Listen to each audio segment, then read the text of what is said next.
Fala, turma, mais um episódio mais do que especial, o 10º episódio, quem diria, hein, doutor Américo? O 10º episódio, a gente que começou com esse projeto tão do nada, né? Inovador, e estamos aí, né? Estamos sempre aqui com meu grandíssimo amigo, irmão, doutor Américo Pinto.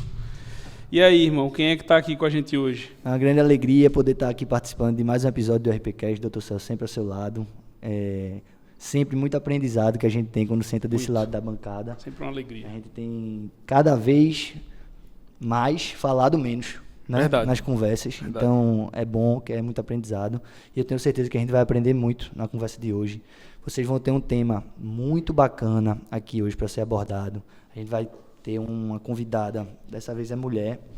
A gente se comprometeu com essa pauta da paridade de gênero. Verdade. Por pedido de vocês. Tivemos aí, por questão de agenda, 2 convidados homens, né? Pessoas que têm uma certa agenda mais complicada de conseguir.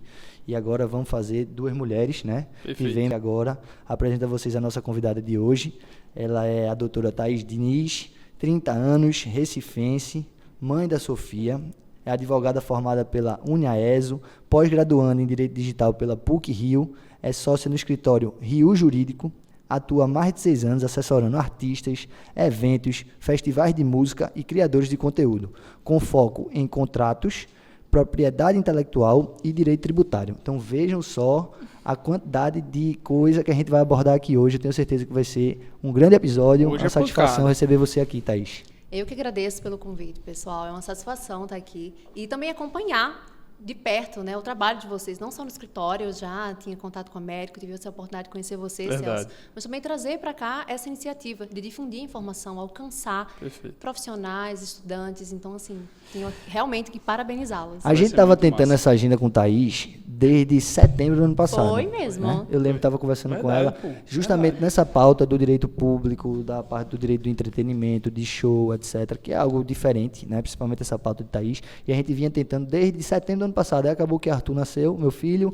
Foi. Depois o meu nasceu, aí tipo... A gente queria, inclusive, deixar um abraço aí para a sócia dela, Carol, né? A gente queria contar com a participação de Carol, que fica em Goiânia. Isso, né? Fica em Goiânia. Pois é, a gente vai abordar isso um pouquinho mais para frente. Sim. E na época de setembro, Carol estava aqui, meu filho nasceu, não conseguimos, a gente fez, velho, vamos fazer, na próxima a gente convida a Carol, é até bom, que é uma nova convidada aqui pro podcast.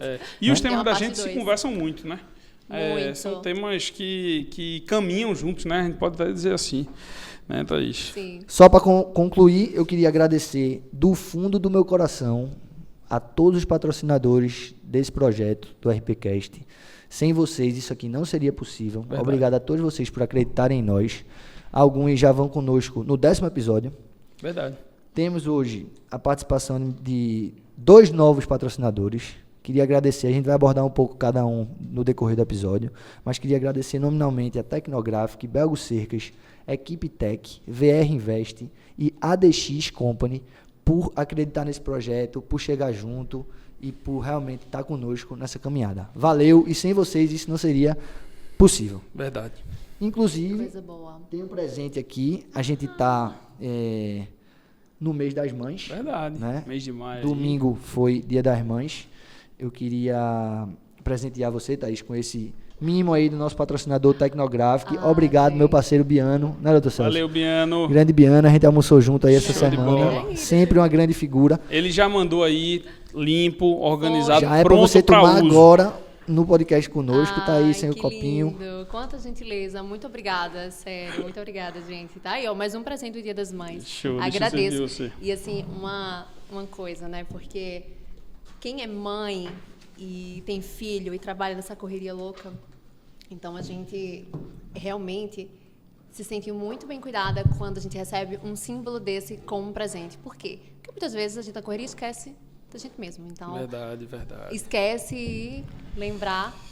É sempre muito importante. Lembrar da água para tomar. É importante. Muito obrigada. Então vamos lá. Como eu falei no começo, né, doutor Celso? A gente, desse lado aqui da bancada, a gente escuta muito mais do que fala.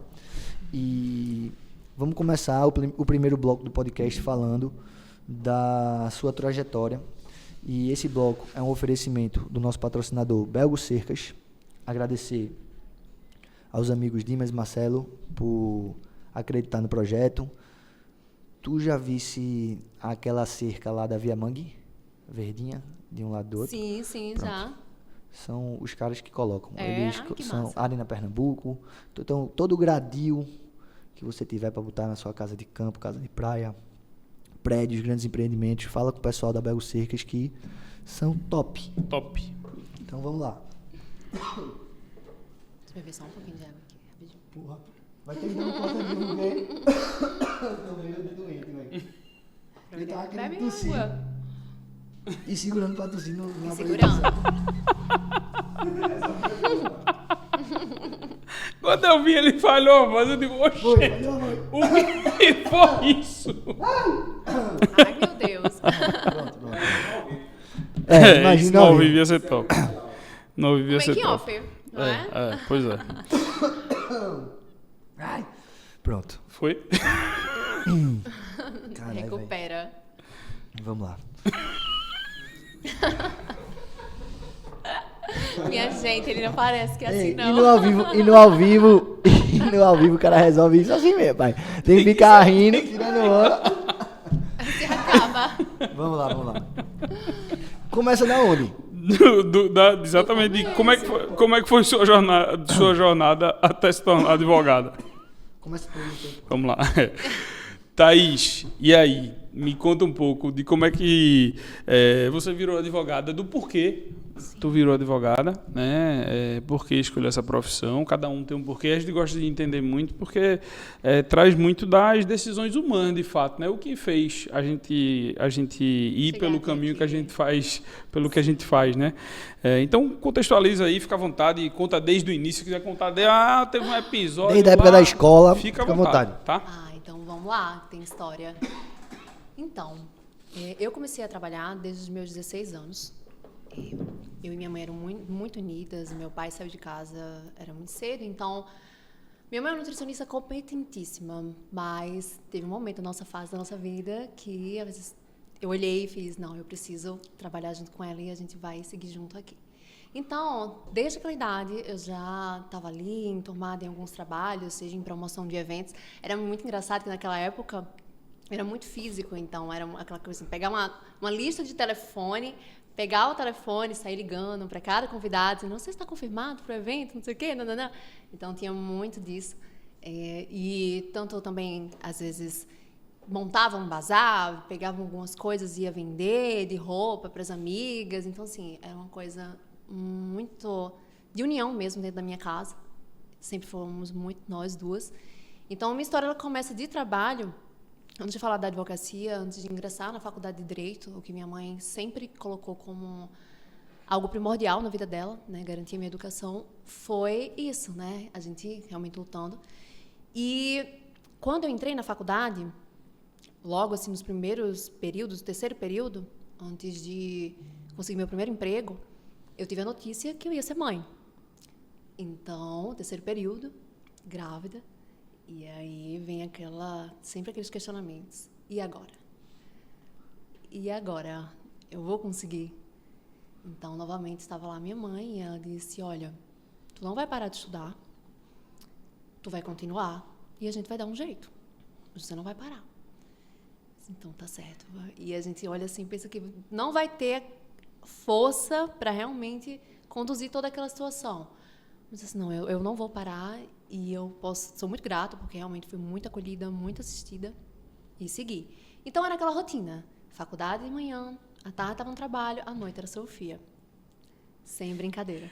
Bem puxado, bem né? puxado. Vocês Muito como puxado. pais, Américo, Celso não acompanha muito, mas Américo acompanha bastante. Isabela e é um pai tem muito que... presente, então sabe da rotina. Isabela também estuda, ela é estudante de medicina e tem 2 filhos também, então eu sei realmente como é puxado. Lógico que a gente tem uma estrutura um pouco maior, né? Sim. Porque também já não foi tão novo. Não tão novo, né? exato. Então, mas mesmo assim é muita correria. Muita correria. Muita correria. Então, era aquela loucura. Era época de prova, fazendo segunda chamada, pegando as fichas, os resumos, era a Sofia de madrugada. Meu Deus do céu, às vezes era 2 horas só de sono, mas vamos, e a gente vai passar. E o tempo foi passando, e Sofia foi crescendo. E eu tenho registros de Sofia ao meu lado em todas as fases. Na fase de me aguardando, às vezes, do outro lado da porta, terminar a prova, a fase da colação, a fase de ter ali a OAB, a vermelhinha, a Sofia estava lá. E durante todo esse processo, foi o meu primeiro contato mesmo assim de trabalho na área jurídica. Eu trabalhei na Procuradoria da Câmara Municipal do Recife, então ali eu tive a visão, o primeiro contato de ter ali, trabalhar em licitação, contratos administrativos, então foi ali que eu tive realmente essa possibilidade de ampliar essa visão. E hoje eu entendo muito porquê daquela trajetória, do que influenciou para a minha advocacia. Só que chegou um momento que eu estava ali praticamente para me formar, tirar a minha OAB, e eu queria algo mais. Eu disse assim, não, isso aqui talvez esteja concluindo realmente a fase. Eu preciso dar um passo diferente, um passo para outro nível, eu preciso procurar um escritório, porque eu quero realmente advogar. E aí, aquela questão, né? Porque você olha para trás, a gente sabe, quando você está num estágio recorrente, está para lá, para cá, você começa dali a criar seu histórico. Uhum. O estudante, ele não pensa nisso, às vezes ele deixa muito tempo para depois, mas é ali que começa realmente o plantio para colher lá na frente. Então, quando eu já estava praticamente com 5 anos de faculdade para tirar a OAB, eu pensei, meu Deus, eu vou ter que bater de porta em porta. Então, saí batendo em porta, em cada escritório. Não, currículo, falta de disponibilidade, não. Eu fiz, meu Deus, não vou desistir. Até que, em 2020, para ir na pandemia, e aí eu encontrei um escritório que trabalhava justamente, estava iniciando, mas já trabalhava há muito tempo nessa área do artístico, do entretenimento. E, na conversa com aquele sócio, na entrevista, ele olhou e fez, realmente não está dando, não vai rolar. E eu disse assim, meu amigo, aqui a gente não pode bater na mesa, mas bate na mesa. Eu disse assim, meu amigo, veja só, eu trabalho para você até de graça, mas eu vou entregar o que seu negócio precisa e vamos alavancar juntos. Aí ele olhou para mim e fez, realmente essa daí está querendo. Essa daqui vai entregar, porque a gente sempre, né, como com o nosso escritório hoje, almeja muito alguém que abrace o projeto. Isso. E foi muito disso. Então, lá eu tirei minha carteira em plena pandemia, quando eu tirei meu AB. Entrei nesse escritório e vamos embora, advogar ali, beber na advocacia e ralando. Foram em 4 anos, ralação, muito. E foi onde eu fui me encontrando realmente ali em relação à minha estrutura. E aí, esse encontro mesmo do entretenimento... Sim. Que você me questionou, é muito engraçado, muito doido, porque eu sempre tive muita afeição pela propriedade intelectual na moda. Então, estava sempre ali e tal, e querendo realmente buscar aquele horizonte. Mas tudo me chamava para uma outra área. Então, tudo foi desenvolvendo, a forma como foi se desenvolvendo, o contato com esses artistas, com as empresas de entretenimento. Eu sou muito de... A gente começa um trabalho na confiança, mas eu acabo fazendo amizade com todo mundo. Então, acaba que isso sela muitos laços. Então, acabou que era um caminho ou outro, mas tudo voltava para aquilo. Então, aquela situação de você olhar muito do não, existe um sim te esperando. Perfeito. E é aquele caminho que está disposto, que foi realmente prometido para você. Esse mindset é importante, né? De levar não e persistir. Aí a gente sabe quem vence. Sim, tem algo errado? O que está acontecendo? Sou isso. eu? Não é. Mas não, é porque o sim, o que é para ser seu, ele está guardado para você. Exatamente. Eu penso muito assim também. Sim. E quais foram os maiores desafios que você teve no início da sua carreira, além desses vários nãos? Depois que você já entrou no mercado, o que é que você considera o que foi um desafio para você aí na sua carreira? Eu acredito que não só o meu, mas de grande parte da parcela das mulheres que advogam e muito mais, que também se dedicam a esse mercado do entretenimento, seja o setor que for, qual seja o setor, a escuta. Acho que foi o meu maior desafio no início, porque eu sei que hoje nós conseguimos observar o quanto nossa sociedade ela avançou, o quanto temos cargos, cadeiras e mesas ocupados por mulheres brilhantes. Mas, saindo ali do holofote, saindo daquele ideal, inclusive, e colocando para dentro o mesmo jogo, o dia a dia no interno, ainda temos um grande chão a percorrer. Então, eu acredito que meu maior desafio no início da carreira foi a escuta, certo? A escuta na tomada de decisão estratégica, a escuta em relação ao respeito, a escuta no espaço, a escuta em relação a realmente acolher da proposta de trabalho que você tem para oferecer, em vários sentidos. Então, ali é no detalhe, é um silêncio, uma voz silenciosa no detalhe daquele dia a dia. Perfeito. É muito nesse sentido. Foi o meu maior desafio. Inclusive, a gente tem um episódio aqui no podcast, Thaís, que trata muito sobre isso, sobre a questão do posicionamento com Mari e Amanda. Um abraço para as duas. Que elas tratam exatamente dessa situação e hoje elas dão uma consultoria para mulheres que querem melhorar na carreira, que querem entrar no mercado de trabalho, Sim. sabe? Sobre posicionamento, sobre o momento de falar, de perceber isso, porque muitas vezes você tem pessoas que não percebem, né? Ou que até percebem, mas normalizam, né? Não exato. pode normalizar. Tipo, meu irmão, ó, eu tô aqui, tô para ser ouvida e eu vou falar e acabou. Exatamente. E é importante, eu acho, ter essa visão porque a gente sabe que isso passou, né? Você está em outro momento, outra fase, mas é uma dor de outras mulheres que estão entrando no mercado de trabalho. Agora, que estão buscando sua jornada, né? E engraçado, não só na advocacia, né? Mas na sociedade como um todo. A importância de você incentivar e eu digo muito à minha esposa que ela precisa estar sempre muito bem posicionada e sempre à frente do tempo dela, porque do momento dela, das pessoas com que ela trabalha, porque a ideia dela ela tem que ser forçada, né? Ela tem que ter um peso do dobro para valer o que talvez uma pessoa que já tem mais experiência e tal, e até por a gente ser também muito novo, né? A gente é muito novo, né? A nossa geração ainda é muito nova e às vezes até a pessoa que tem mais idade acha que não quer ouvir muito, não quer... Não, cara, o que eu estou falando aqui tem fundamento por causa disso, daquilo outro. Então, assim, você tem que tentar se expor da melhor forma possível. Né? É engraçado não, na verdade, é impressionante porque eu perguntei quais foram os maiores desafios da carreira dela e ela fala da questão da escuta. Acho que tem a ver também pela jovialidade, mas muito também por ser mulher, né? Além da jovialidade. E é um tema que a gente fez questão de trazer aqui uma pauta só para abrir esse leque que a gente também já teve num outro podcast aqui com o Dr. Eduardo e a doutora Simone, das dificuldades que ser mulher na sociedade acarretam meramente pelo seu gênero. Né?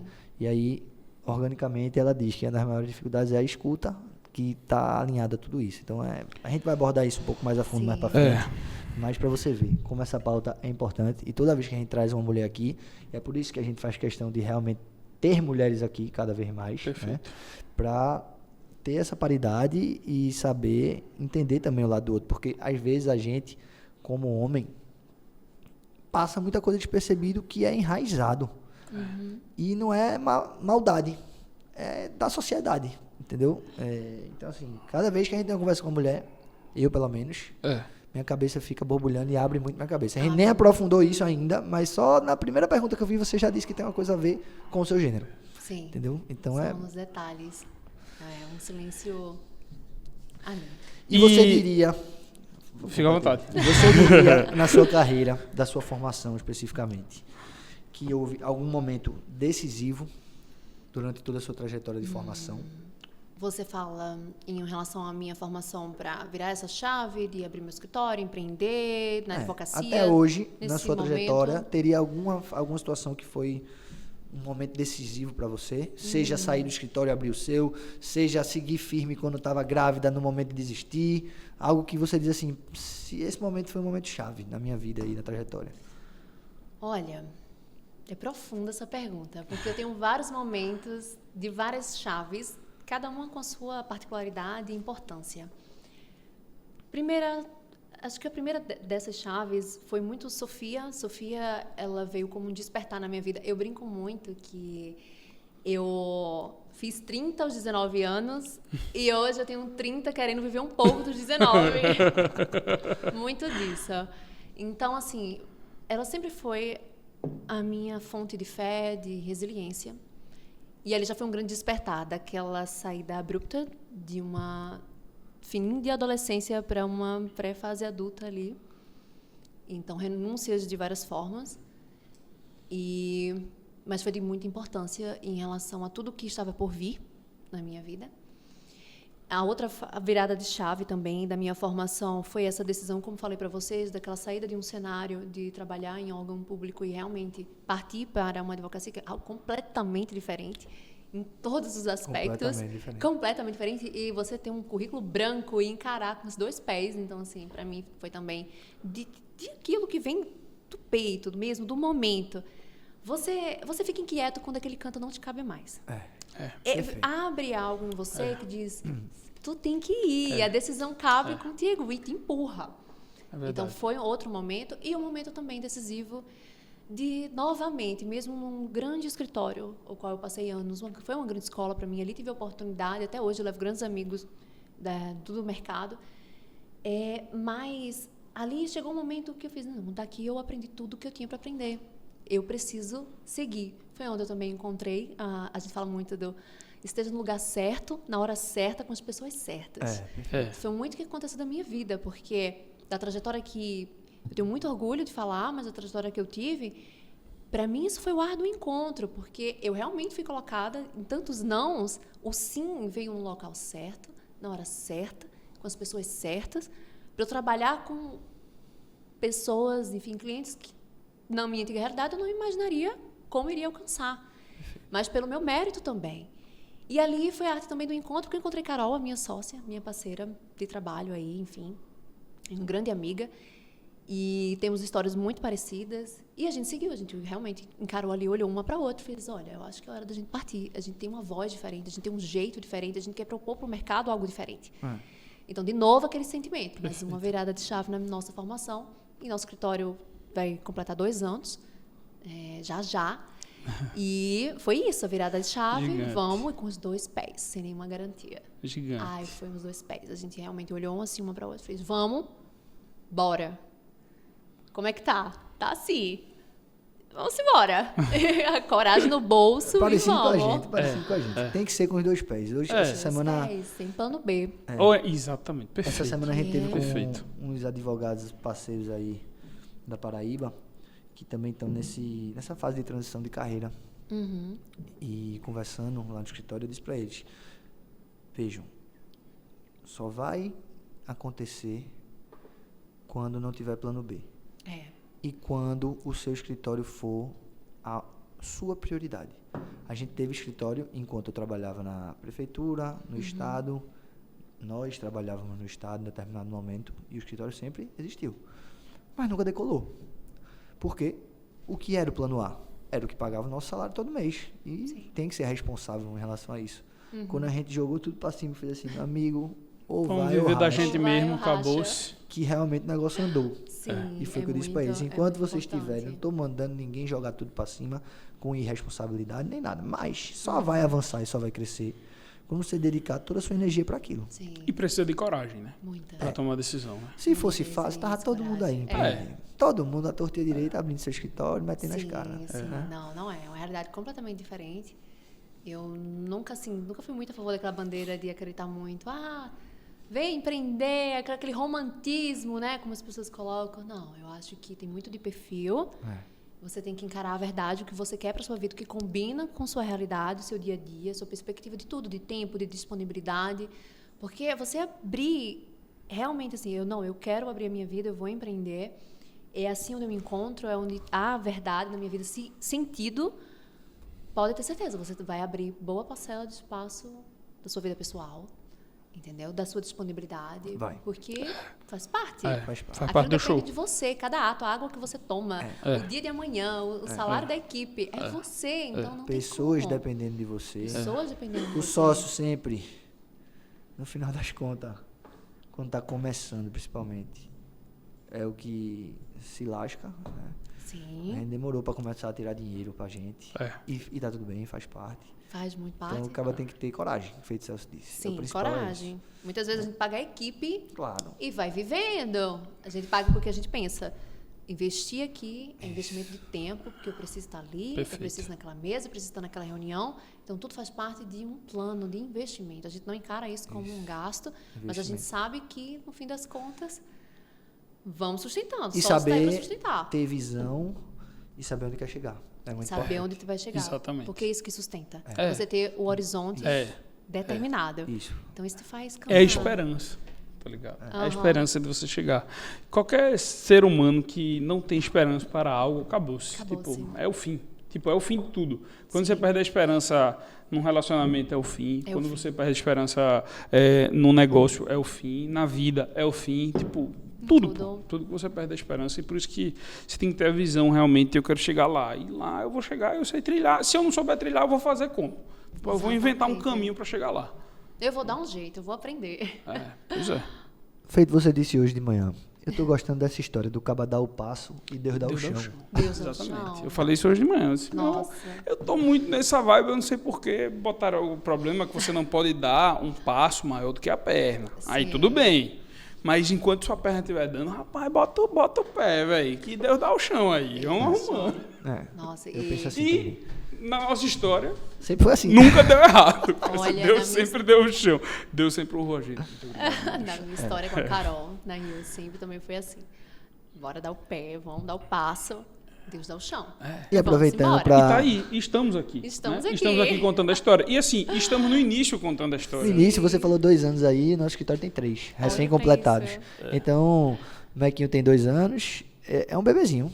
Né? Você é um bebezinho, o nosso também é uma criança começando ali a crescer. Sim. E é literalmente isso. E a gente tem que seguir firme, trabalhar, ter a visão, para quando esse bebezinho tiver com 20, 30 anos, qual é o legado que a gente vai deixar. Né? Exatamente. Porque não é, no final das contas, a gente tem muito essa visão. Não é sobre Américo, Celso, Rocha Pinto e a equipe tá com dinheiro. O dinheiro é bom, não vou dizer que eu não gosto, né? Ajuda a gente a alcançar várias metas, mas é um legado, é algo grande. A gente não veio de família com advogado, a gente não teve ninguém para... Tô julgando quem tem, né? Porque eu quero deixar algo para os meus filhos, caso eles queiram usufruírem disso mesmo, né? Cada história é única. Exatamente. Segue ela da mesma forma. Mas isso é um legado que eu tenho com o Celso, a gente conversa muito sobre o que a gente quer deixar para a sociedade como um todo. Principalmente a gente que lida diretamente com o povo, né? Na verdade, com os municípios, os políticos, os deputados, os vereadores, que indiretamente está lidando com o povo. Sim. Então, no final das contas, tem um dedinho nosso ali, tem um crédito que a gente está botando na conta de um município que, de alguma forma, vai ajudar a melhorar a vida da população. Então, a gente pensa muito nesse sentido. Então, é aí que é uma chama e um propósito. E eu acho que, assim, principalmente para o que tu trabalha, Thaís, e você vê um show acontecendo, uma movimentação econômica que traz para um município, para uma região, sabe? Pessoas tiram sustento daquilo artista ali. Que veio do nada e hoje está recebendo milhões para cantar. E que remunera muita gente também, e que gira a economia, né? É impressionante. Acaba sendo agraciado, muitos trabalhos são desenvolvidos em toda então, entrega. ajudar na construção disso, eu gosto muito de ter essa conversa, porque tipo, você consegue ver sentido na situação, porque é dinheiro pelo dinheiro, velho, é o que a gente costuma dizer. Eu tiro muita onda, mas é verdade. Tipo, você fazer pão bem feito dá dinheiro. Você ser um bom padeiro, você ter uma padaria, você vai ficar rico com aquilo ali, se você quiser. Né? Mas você ter o dinheiro pelo dinheiro não é importante, não é a situação do dinheiro, é tipo o porquê você encosta e você acorda de manhã e bota a roupa e diz, vou sair de casa hoje. Sim. Vou sair de casa para quê? Né? Tem que ter um propósito na situação, para impactar na vida de alguém. Né? Essa é a realidade. É verdade. Encerrado o primeiro bloco, gostaria de comunicá-los e agradecer ao nosso patrocinador, Equipe Tech, a abertura do bloco 2, onde a gente vai falar um pouco sobre essa pauta da advocacia feminina, maternidade e os desafios. Equipe Tech, Thaís, é uma empresa de serviços médicos. Então, a gente tem serviço de manutenção de monitores cardíacos, alguns equipamentos específicos que só eles fornecem no estado de Pernambuco, Paraíba, Alagoas, no Nordeste. Tudo que você precisar dessa parte médica, pode falar com o pessoal lá, que eles dão conta. O Sérgio é um grande parceiro.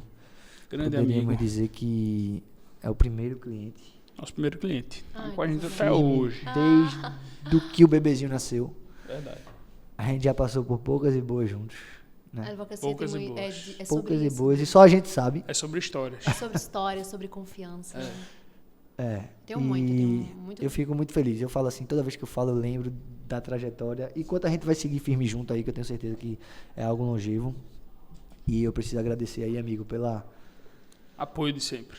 Sempre presente, parceria. Tamo junto demais. Deus te abençoe. Vamos lá, doutor Celso. E aí, falando de trajetórias, né? A gente imagina, como a gente não vive nesse meio de entretenimento, né? Mas a gente imagina que tem poucas mulheres no direito do entretenimento, né? Deve ter mais homens, né, que dominam o mercado aí. E aí, conta pra gente, Thaís, como é que foi a trajetória para chegar até aí, né, até onde vocês estão hoje? Quais são as dificuldades que vocês enfrentam? E se tem figuras femininas que vocês se espelham na própria advocacia ou não? Quem são essas pessoas?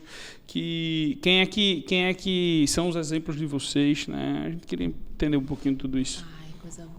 Só tem pergunta boa hoje.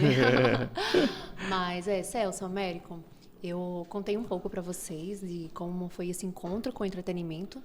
E acho que parte muito realmente de falar como a RIU, ela nasceu, como foi esse propósito meu e da Carol de colocar para frente toda essa nossa energia que a gente tinha já histórico trabalhando com entretenimento e queria fazer diferente para o mercado. Sim, é uma verdade, é um mercado majoritariamente ocupado, os seus espaços por homens, mas temos sim muitas mulheres também trabalhando em vários setores, na produção, a parte realmente no artístico, no staff, na advocacia. Show. Também, mas realmente tem aí uma parcela maior mesmo de homens nesse mercado. E a RIU, ela veio muito desse sentimento da gente querer fazer diferente. Quando eu digo diferente, é porque todo esse mercado, ele tem uma grande dificuldade de burocratizar. E o advogado, assim, eu acho vocês muito leves na forma de falar. Vocês também têm essa bandeira de falar, de tornar a informação de forma acessível, descomplicada. E a nossa bandeira na RIU. RIU é leveza, é tranquilidade. E o nome RIU vem muito disso, né? Você ter ali a fluidez da comunicação como um rio. Então, e por que muito disso? Porque o nosso mercado, ele sempre foi muito informal. Quando eu digo informal, é porque é um mercado dinâmico, é um mercado que as coisas acontecem muito rápido, ontem, né? E quer resolver hoje, já passou muito rápido. Então, entender esse mercado já era um sentimento nosso antes de colocar para frente como a gente ia trabalhar para esse mercado. Então, quando você fala de uma forma difícil, você tentar mostrar, olha, eu vou aqui te ajudar nisso, te proteger nisso, mas você chega com informação difícil, pesa, e você não vai ter atenção dessas pessoas. Não vai ter, porque eles não querem problema, eles querem solução, mas eles querem também entender. E eu estou dizendo isso por quê? Porque nesse mercado é exatamente isso.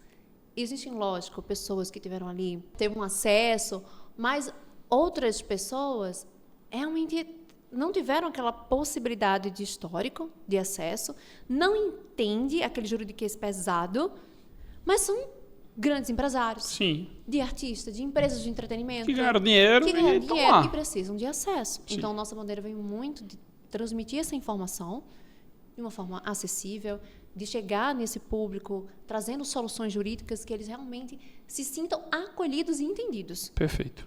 E vem muito dessa perspectiva. Perfeito. Show de bola.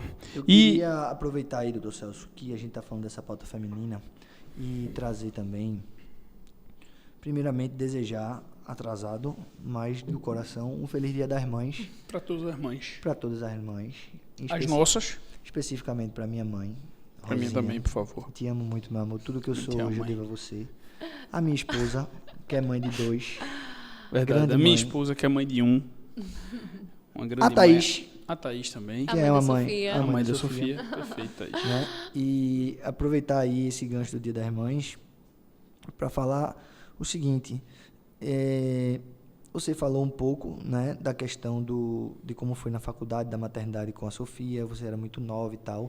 Mas hoje, desde que você se formou, ela já tá maiorzinha, né? Ai, uma moça, quase meu tamanho. E como é que a Sofia encara a mamãe advogada? Ela fala, ela ajuda. Eu vejo que você às vezes posta que ela tá ali do lado vendo. Eu sei que a gente é um exemplo para nossos filhos, eles estão ali vendo tudo. O Mequinho aí tá com 2 anos e o que eu fizer ele já começa a querer imitar. Imagina quando vai ficando maior. Então me conta como é um pouco essa maternidade junto com a advocacia, junto com a vida como um todo. Ai, olha, eu sou muito honesta para falar sobre isso, porque eu não gosto, realmente eu não levo aquela bandeira de a maternidade é uma coisa muito fácil de lidar ali com o trabalho. Eu não vou dizer isso porque eu sei a dor de uma mãe que tem que às vezes lidar com, seja um trabalho, 2 trabalhos, e não é fácil. Mas eu posso dizer para vocês que é muito gratificante nos detalhes você vê ali que o teu exemplo, de certa forma, espelha alguém tão pequenininho ao teu lado. E às vezes as minhas horas, às vezes eram muitas horas de estudo para uma prova, para alguma coisa, e Sofia tinha 5 anos, eu lembro muito dela pegando meu óculos, pegando aquele vade-mecum, eu fiz a minha prova para Direito Administrativo na UAB, e ela olhando para mim como se fosse realmente a pessoa que fosse ali fazer a prova. E aquilo me deu uma emoção gigante, porque é um exemplo realmente que você está ali dentro de casa, mas você vai passando por um ser tão pequeno que tudo que ele tem para se espelhar é muito ali próximo. Então, a questão mesmo, eu não tive esse cenário de possibilidade da forma como eu coloco no horizonte de Sofia, na realidade dela, ter acesso a muitos livros. Eu incentivo muito Sofia a ler literatura comigo. Então, a gente estuda muito juntas, lê muito juntas. Mas isso não tinha sido a minha realidade, muito por conta da situação mesmo da minha mãe, de estar trabalhando, estar vencendo. Então, tem muito disso. Então, eu sou muito grata por oferecer isso à minha filha. Né? Acaba que eu vivo o que eu não vivi junto dela. E é isso, assim, acredito que Sofia ao meu lado, dessa forma, é essa troca mesmo, é o espelho que a gente está juntas. Entendo, lógico, assim, não posso também dizer que com muito floreio em relação a essa rotina, às vezes eu tenho que estender até mais tarde, e ela chega com um creminho e faz, mamãe, minha massagem. Aí eu faço, Sofia, mamãe, tô terminando aqui um contrato, eu preciso terminar isso aqui. E ela faz, mas e a massagem? Ninguém vai dar, porque papai não faz direito. Aí eu vejo, tá bom. Aí eu vou no quarto, é a sessão massagem. E é uma sessão, como um pilates. Nossa Senhora, é pra lá, estica, não sei o que, anda. Aí ela relaxa, aí ela vai dormir. Então, tem dias que são... Nosso trabalho é muito dinâmico, então vai ter um dia que a gente tá com a agenda mais leve, a gente vai dar mais atenção. Tem dia que não. E tem dia que vai ter uma pessoa ali olhando pra você na porta, esperando um momento seu. Então, são nessas horas Quebra meu coração quando eu tô pra sair de casa. Mas papai, fica pra brincar comigo. Já tu vai ver. Quando o Pirra diz um negócio desse, faz... Pronto. Eita, filho, porque eu tô muito bebezinho tá ainda. 2 meses. Pô. Então tem muita coisa. 3 meses, na real. Fiz 3 meses agora. Mas é disso. Gigante. Então, é uma dinâmica. Então, vai ter dias mais próximos, dias que você vai olhar... Ela já tá com 10 anos? 10 anos, vai completar 11. Né? Tá quase o meu tamanho. E ela fala alguma coisa de profissão e tal? Ai, nossa, Américo, fala. Mas essa garotada de hoje tá bem inclinada a se espelhar em alguns artistas. A gente fala muito... Ela é louca por K-pop. Tá uma febre. Então, ela olha pra mim, é um sonho de criança, né? Sim, não tem como perfeito. colher esses sonhos. Mas ela me faz, mamãe... eu tenho uma missão pra gente, que a gente precisa colocar essa parede e todos os posts de K-pop. Pronto, a Sofia tá do teto ao chão. Eu fiz com ela, a gente separou, imprimiu, enfim, um negócio bem grossinho. A gente saiu colando juntas na parede, post de K-pop. E ela falou, mas assim, o que você acha? Mas como tem uma banda no colo, você acha que eu posso ser uma K-pop? E aí eu falei assim, meu Deus! O que eu digo agora? Não posso acabar com o sonho da menina. Não posso acabar com o sonho dela. Eu olhei, porque a gente sabe quando éramos crianças, a gente sempre teve um sonho, né? E tudo é possível, né? Tipo, quem sabe? A gente, tudo é possível. Aí eu faço, tá bom, minha filha acha. Eu digo, mamãe, eu vou chamar as meninas aqui pro prédio pra gente ficar... Né? A gente vai gravar a banda, aí mostrou aqui, mãe, o set das músicas, e me mostrando, meu Deus do céu, como que eu vou dizer pra essa criança sobre Eu queria ser jogador de futebol quando era pirra. Aí tá aí, deixa ela sonhar, é bom. Tá vendo aí? Eu não tenho um ponto de referência, não. Acho que a gente já conversou sobre isso, né? Eu só queria ser rico, entendeu? O resto podia fazer qualquer coisa, que eu tava aprendendo bem. Eu já dei uma gravata para ele. Eu já dei uma gravata para ele e eu fico, obviamente, brincando, né? Mas várias vezes ele bota o sapato, eu boto o sapato quando chego em casa, tiro. Bora, papai, eu vou trabalhar com você. E bota o pé no sapato. Aí eu vou pegar sua gravata. Aí ele vai lá no quarto e volta com a gravata que eu dei. A gravata velha minha que eu não usava mais, vermelha. Aí lá vem com a gravata. Aqui minha gravata, papai. Eu disse, pronto, você vai trabalhar com o papai. Qualquer dia eu vou levar ele lá no escritório. E você vai escolher se você quiser trabalhar com o papai ou com a mamãe, tá bom? Ele, não, mas eu quero trabalhar com o papai. Já tem a gravatinha guardada e tudo. Então, meu sobrinho foi lá em setembro do ano passado. Aí ele é da idade do Mequinho, mais ou menos. Ele é um pouquinho mais velho que o Mequinho. E aí ele chegou lá e só, agora era trabalhar, tá? Aí ele ficou lá, mexendo no computador, tipo, só tocava no computador e tal. E no final, tirei dinheiro, tá aqui, se eu pagar você trabalhou, você tem que receber, entendeu? Sim. Agora, com esse dinheiro aqui, você vai pegar um pedaço, você vai guardar um pedaço, muito depois importante. Você vai lá. Agora você pode brincar e escolher no shopping. A gente desceu no shopping e aí ele foi no Game Station e tipo, já pegou na piscina de bolinha no Game Station, um mundo de piscina de bolinha. Quando ele saiu, mamãe, amanhã é dia de trabalhar no shopping, não tem que vir pro shopping trabalhar, amanhã trabalhar de novo. Aí, tipo, na cabeça dele já tava um mindset, tipo, e no outro dia ele foi de novo, aí eu dei de novo. Aí quando ele foi agora, toda vez que eu ligo para ele, que ele mora na França, toda vez que eu ligo ele... Tio, e aí, o trabalho do shopping? Eu preciso ir pro trabalho do shopping. Porque ele tá preocupado com o dinheiro que ele vai receber no final, né? Tá vendo só? É muito engraçado. É precioso. É precioso. Mas, Thaís, e como você enxerga a evolução da mulher na advocacia brasileira mesmo, né? Quando tu se formou, né? E hoje como é que tá? Como você enxerga hoje em si, além do teu mercado, mas o mercado como um todo, né? Há mais espaço, tem mais reconhecimento hoje, tem mais facilidade ou não? Ainda tem muita barreira? Conta aí tua opinião pra gente. Vamos lá. Desde que tu começasse até hoje, tu acha que teve uma melhora assim? Tu percebe isso? Sim, teve uma melhora, né? Muito por conta de todos esses aspectos que a gente estava conversando, porque junta a juventude e junta também a questão de gênero, o fato de ser mulher. Então, quando juntam os dois, acaba que, sim, no início tem um olhar diferente. Ah, tu tá chegando agora. Café com leite, tem muito que aprender. Então, muito do que eu comentei com vocês sobre a escuta, então isso vai evoluindo. Mas a partir do momento que o tempo vai passando, você vai realmente criando ali, se aprimorando, seu repertório vai aumentando. A forma realmente como todo desempenho mesmo de qualquer carreira, ela vai se estruturando com o passar do tempo, você vai sim mostrando o seu trabalho, o seu mérito, e aquele olhar que antes era um olhar de dúvida, ele se torna um olhar de confiança, porque ele sabe que realmente você está ali, não pelo o que se apresenta, o que você é, que cria ali um pré-conceito sobre o que você vai entregar, mas passa então a confiar no seu trabalho por mérito. Quando eu enxergo isso de uma forma geral, eu acredito que seja realmente uma dor ali presente em qualquer profissão, para muitas mulheres. Eu encontrei isso no início, como comentei com vocês sobre a escuta. Hoje, não posso dizer como escuta, porque a gente aprende com a vida a saber o momento certo de levar o nosso tom de uma forma educada, enfim, não sem muitos rodeios, mas existe ali ainda, principalmente no nosso mercado, que é um ciclo bem fechado, a gente vai conversar mais sobre isso, mas existe uma resistência. É uma resistência.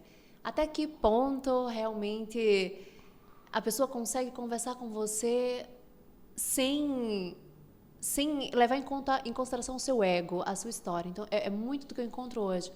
Em alguns momentos, tive a oportunidade de reunião, de entrar em contato com algumas situações e notei ali, de uma forma muito rápida, que o colega, ele realmente estava em um momento que não estava conseguindo ali lidar com a situação de duas advogadas mulheres mais jovens, estarem realmente conseguindo contrapor tudo que ele tinha colocado. Lógico que ele estava numa parte oposta, né, advogando do lado dele e nós do outro lado. Mas ele se mostrava ali realmente inquieto, realmente ele não estava ali confortável.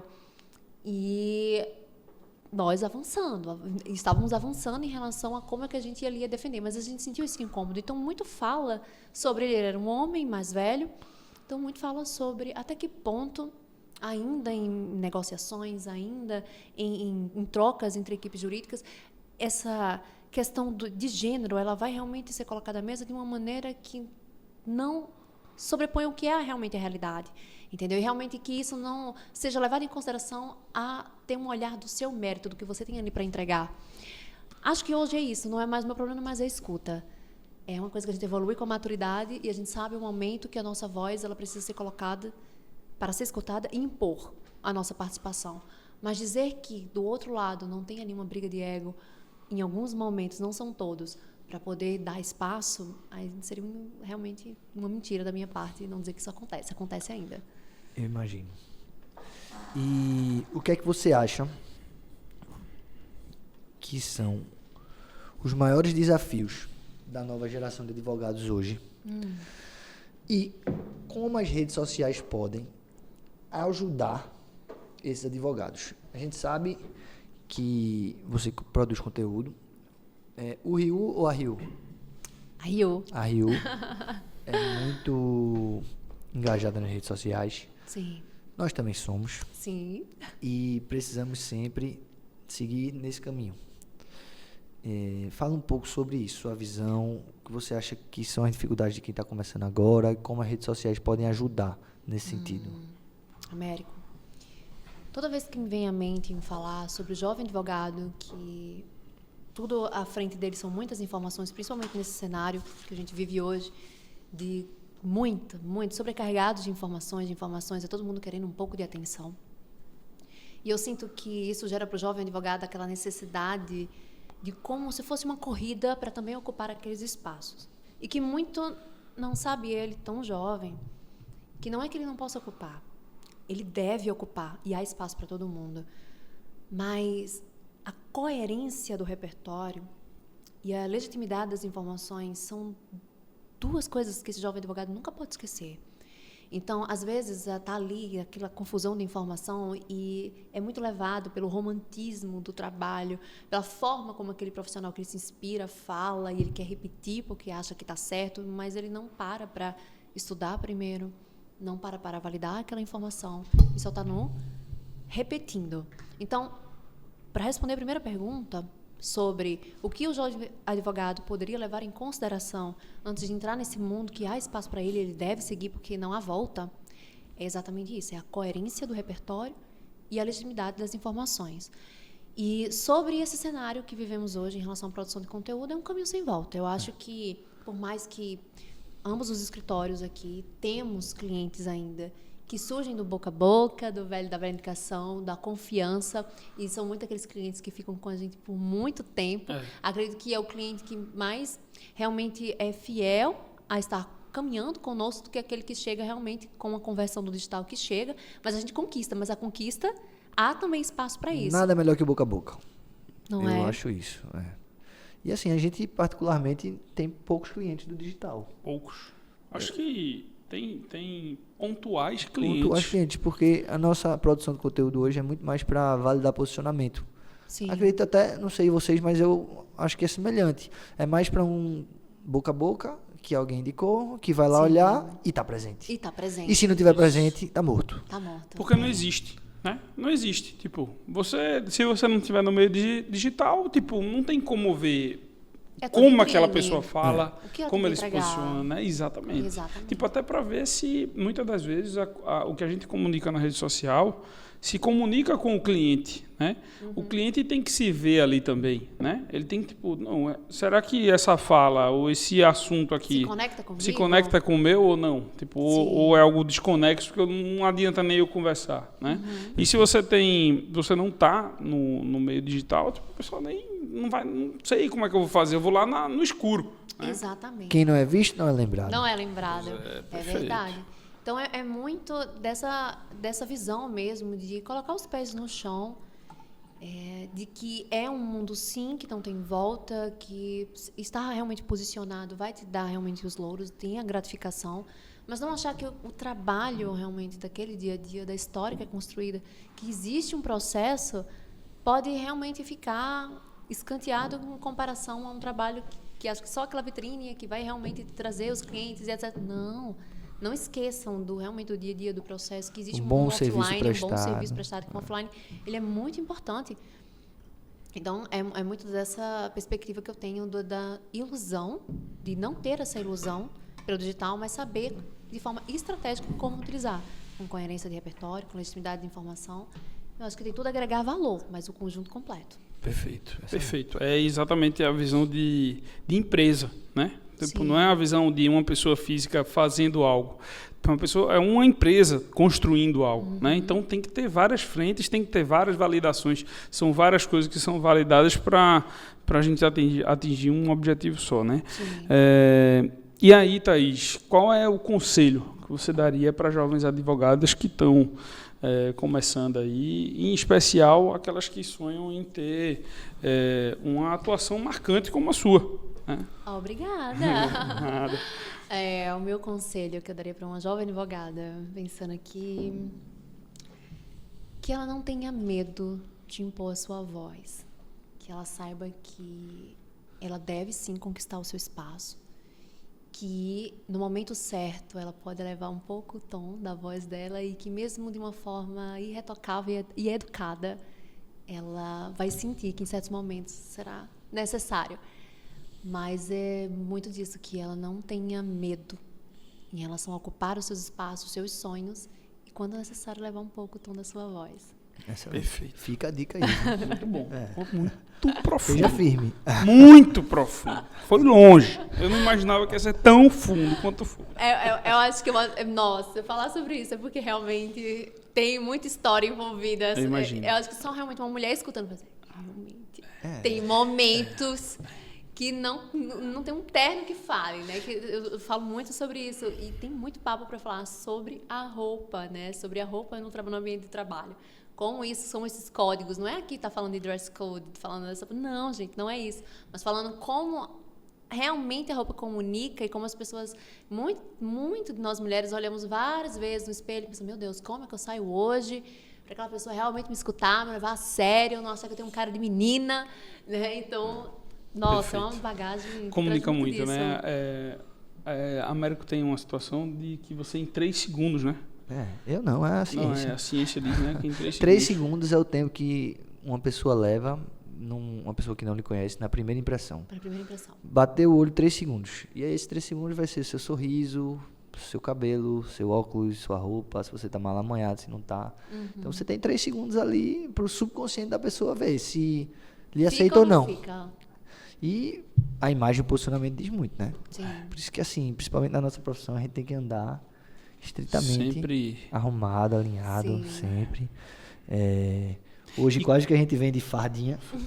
Bateu na trave. Inclusive mas mandar um alô. Vocês todos assim, né? Bem devagarinho. Mandar um alô pro nosso alfaiate, Fernando. Amigo, eu sei que sua agenda tá cheia, mas dá uma passadinha lá no escritório, cara. Apareça, amigo. A gente Sentiu tá querendo... sua falta.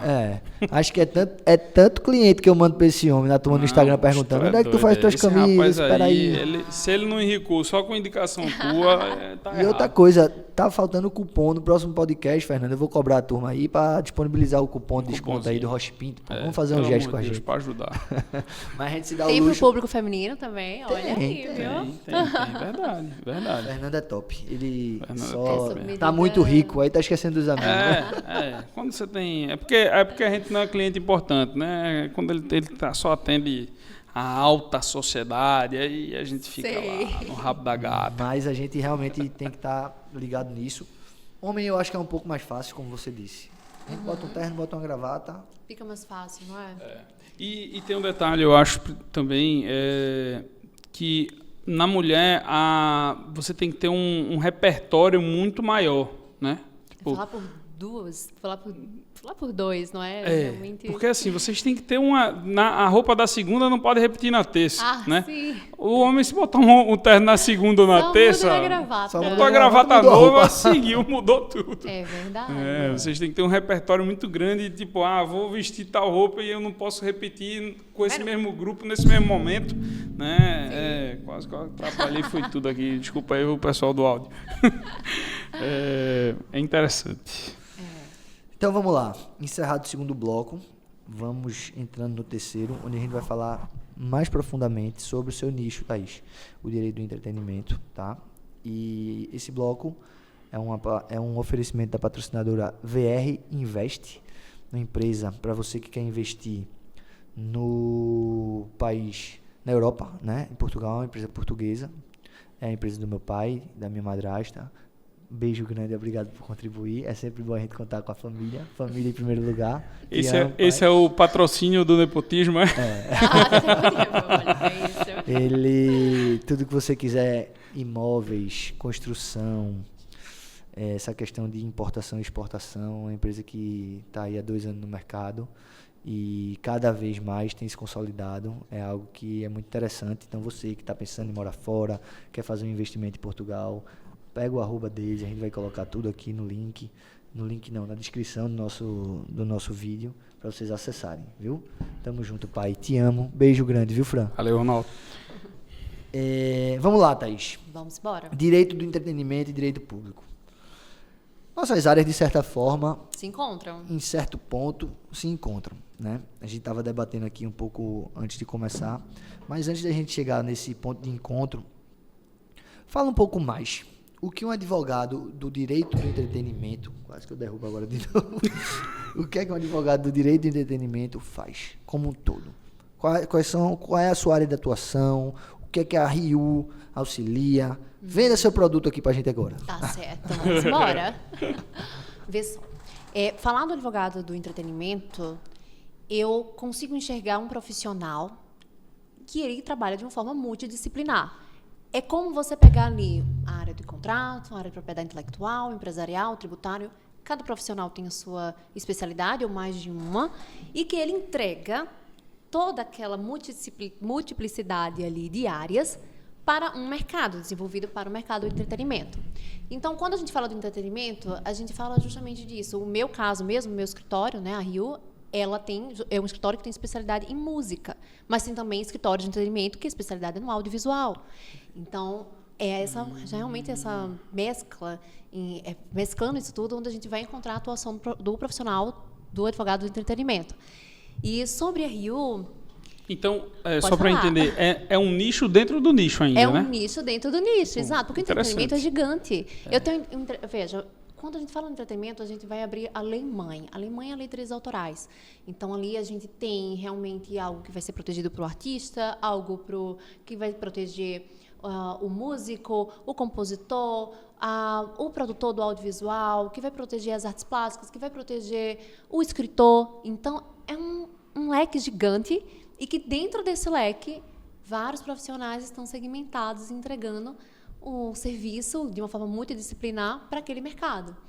A RIU, ela cresceu justamente propondo essa multiplicidade, né, de áreas onde a gente lida com contratos, a gente lida com a parte de estruturação empresarial, registro de marca, de projetos, nomes, a parte também de planejamento tributário específico também para certas situações em relação a esse mercado, onde vai atender, onde vai realmente se encaixar, para a música, para o mercado de música, para empresas do entretenimento, do setor musical. E vem muito disso, né? A forma como a gente conversou sobre desburocratizar, tornar essa informação acessível. Então, quando um cliente chega, um empresário do entretenimento, ele chega no escritório e ele diz, olha, eu estou precisando realmente de uma assessoria para o meu evento. Então, onde a gente entra, a gente cuida desde ali da pré-produção daquele evento, trabalhando como é que vai dar melhor uma economia para esse produtor na hora da pré-produção, que tipo de planejamento contratual, caso ele tenha um parceiro, vai se encaixar melhor para ele. Então, a gente chega para ele e monta como nasce o evento, a gente entrega como vai nascer esse evento. Contratos com os fornecedores. Contratos com fornecedores no momento da produção. Por quê? E quando eu falo muito da pré-produção, porque é o início que vai dizer muito como o teu evento vai terminar.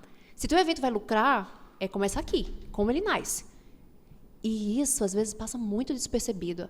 Se assinam contratos que não estão ali realmente tendo uma noção de como aquele dinheiro pode girar, como pode repassar o lucro do evento. E, no fim, tu tá aí sentindo no bolso, porque tem muito gasto, envolve realmente muitos gastos. Então, quando você propõe um planejamento, principalmente agora a gente dentro da reforma tributária, isso vai fazer sentido no bolso do produtor. Então, a gente está ali trabalhando em todas essas frentes até o momento do fechamento do evento, que é quando muitos jurídicos saem de cena. E a gente fica lá com eles, porque a gente sabe que o financeiro ele precisa do nosso apoio, o contábil dali da empresa do entretenimento precisa do nosso apoio para fechar da forma correta, porque qualquer erro ali na hora de... eu preciso aqui prestar contas de um contrato, na hora da lista de fornecedores para entregar para o município, e ali informou um contrato errado, uma nota errada fiscal, acabou-se. Já começa ali a bagunça, ele pergunta, aqui, não recolheu o imposto que tinha para recolher aqui, por conta dessa contratação, que tem casos de retenção local. Então, começa a confusão, e aí vem o quê? Prejuízo. Então, vem muito da nossa assessoria, ela é muito completa, nessa parte de gestão de evento, de festival de música. E um outro leque muito importante que a gente tem no escritório é essa parte também pró-artista também, que é onde a gente estrutura projetos de carreiras, cuidando desde o momento ali do nascimento, dos primeiros projetos, que é o nome do artista, nome de hit, que às vezes o artista pensa, eu tenho que proteger isso na minha música? Eu tenho um registro para a música aqui, se quiser, né? Porque é algo que não é obrigatório. A lei de direitos autorais já protege, mas muita gente pensa que não. Mas isso é um produto também. Mas fica patenteado, é como se ficasse patenteada aquela letra daquela música. Não é a letra, não, o nome do hit. Exatamente. Quando você faz uma pesquisa para ver se pode, que tem cenário, registra. Tem muitos casos de alguns artistas que lançaram grandes hits de músicas e quando eles foram decidir associar algum produto, não podia mais, porque aquela empresa pegou e já registrou. E está ali comercializando um esmalte, uma maquiagem. E você perde o quê? Espaço. Porque o artista, quando ele vai crescendo, ele para de ser só uma pessoa, ele vira uma empresa. Então, ele acaba ampliando o rol dele de possibilidades. Ele acaba tendo várias empresas em relação a como vai gerenciar a sua carreira. Ele vai começando a ampliar a forma como ele vai receber o dinheiro dele. Ele não só mais recebe dinheiro do show. Tem hora que tá demais, ou vai num projeto a longo prazo, ou vai cansar, porque as pessoas tá tendo show demais, não tem escassez de realmente você ter uma estruturação de um projeto. E vai chegar um momento que vai dizer, cara, já deu, né? E aí, e o que eu fiz? O que eu tenho? Então, por isso que hoje a gente presencia muitos dos grandes artistas que acabam ampliando. Tem suas fazendas, tem outros seus negócios, outras suas empresas, e vai ampliando em relação ao que pode proporcionar. Então, é gigante, tem muita coisa para fazer, e não importa se você é pequeno, médio ou grande, pode ter certeza, o seu ativo ele começa naquele momento que você decide colocar para o público. Porque a partir do momento que você está exposto, você começa realmente a colocar a tua ideia no mercado. E se tu não se protege de várias formas, tu começa a perder espaço, porque alguém vai ali e vai, talvez, passar na tua frente. Engraçado, eu acompanho um cidadão aí que ele teve que mudar o nome porque ele usava o nome de Harry, né? Sim, eu vi. Tu viu? O cara era idêntico. Quando eu bati o olho, assim, meu Deus do céu. A identidade. Só que o cara era o cantor da Rocha, né? E aí, muito parecido assim. Aí depois, é igual o cara, pô. E depois ele teve que trocar para o Bruxo, eu acho, alguma coisa do tipo, porque direito autoral do nome Harry é da marca. Né? Exatamente. Agora, engraçado, eu tenho a visão que a maioria dos artistas que são menores, né? A maioria, mais desorganizado, né? Não sei se é porque os artistas que a gente acaba lidando, que é o que a gente vai abordar já, com os shows públicos, tem muito artista ainda pequeno que está começando, não tem essa visão. É algo que precisa ser mais difundido. E então, é muito importante também o trabalho que vocês fazem, não só da assessoria, como difundir. Até para mim, falando por Américo, é um nicho do direito que eu comecei a conhecer depois que eu comecei a lhe acompanhar. Beleza, faz mais de ano? Faz. Mas eu não conhecia, não estava ligado que tinha essa especificidade tão importante e tão relevante para os artistas.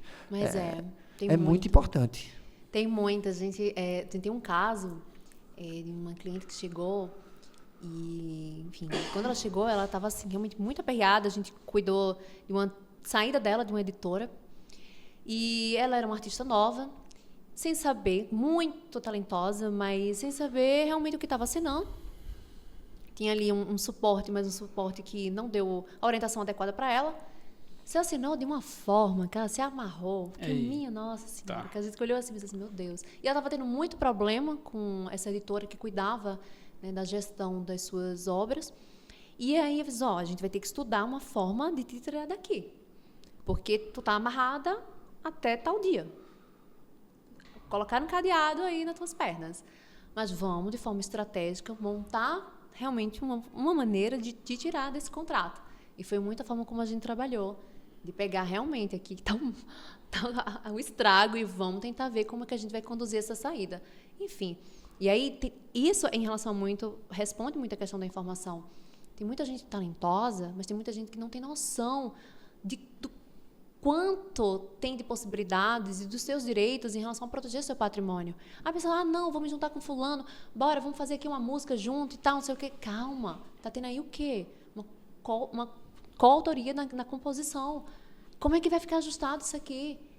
Aí muita gente troca, quando tem estourar, muito artista, quem é que tem muito artista que confunde o produtor musical como a pessoa que tem direito ali a uma parcela da música. Troca muito produtor musical com produtor fonográfico. E existe uma diferença. Porque o produtor musical, ele é um prestador de serviço. Lógico, ele pode ter uma participação diferente? Pode, tudo depende do acordo. Mas, normalmente, é aquela pessoa que chega ali, e tal, tratando a música, masterizando, não sei o quê, deixa a faixa pronta, entrega para poder subir nas plataformas e etc. Mas isso não quer dizer que ele tem direito a um pedaço da tua música. Você como autor, você que está cantando, você que está financiando, que é o produtor fonográfico. Eu já vi muita situação, chega e faz, não, é porque fulano foi o produtor musical e acabei que eu coloquei ele aqui no registro da música. Eu falei assim, mas rapaz, por quê? Se tu pagou um serviço dele por fora, ele não tinha direito a também tirar, salvo se for uma negociação, tirar um pedaço da tua música, tu tá perdendo dinheiro com isso. Então, tem assim, um leque gigante e principalmente nessa questão de fazer com que a informação chegue até essas pessoas. É muito de uma maneira que a gente tem realmente, como vocês no escritório, porque é gigante e as pessoas não têm. Realmente o mercado ainda...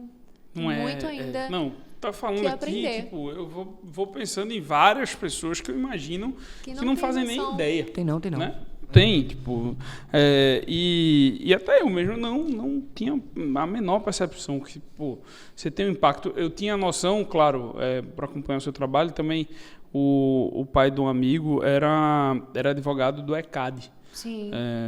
Há uns 15 anos atrás, sei lá. E aí eu tinha noção que tinha a questão de repasse, direito autoral e tal, né? Mas não tinha a noção que tinha tantas minúcias. Muitas minúcias que você tem que realmente ser especializado, porque senão, que eu imagino que acontece com artistas, né? Que estão começando, pega um amigo que é advogado, eu confio em tu, mas nem sempre aquele amigo está preparado para lidar com aquilo ali, né? Até por falta de conhecimento mesmo. Sim, tem que saber do negócio, as dores do negócio, realmente, as dores do mercado, saber como ali, não você só entregar um produto, um serviço jurídico, mas dar caminhos, possibilidades e também muito da criatividade de como você vai seguir. Eu digo isso muito porque teve uma situação que a gente estava atendendo justamente até essa cliente e a pessoa que prestava o serviço de distribuir a música, que já é uma outra empresa, é uma cadeia enorme. O processo da hora que escreve até distribuir é uma cadeia enorme.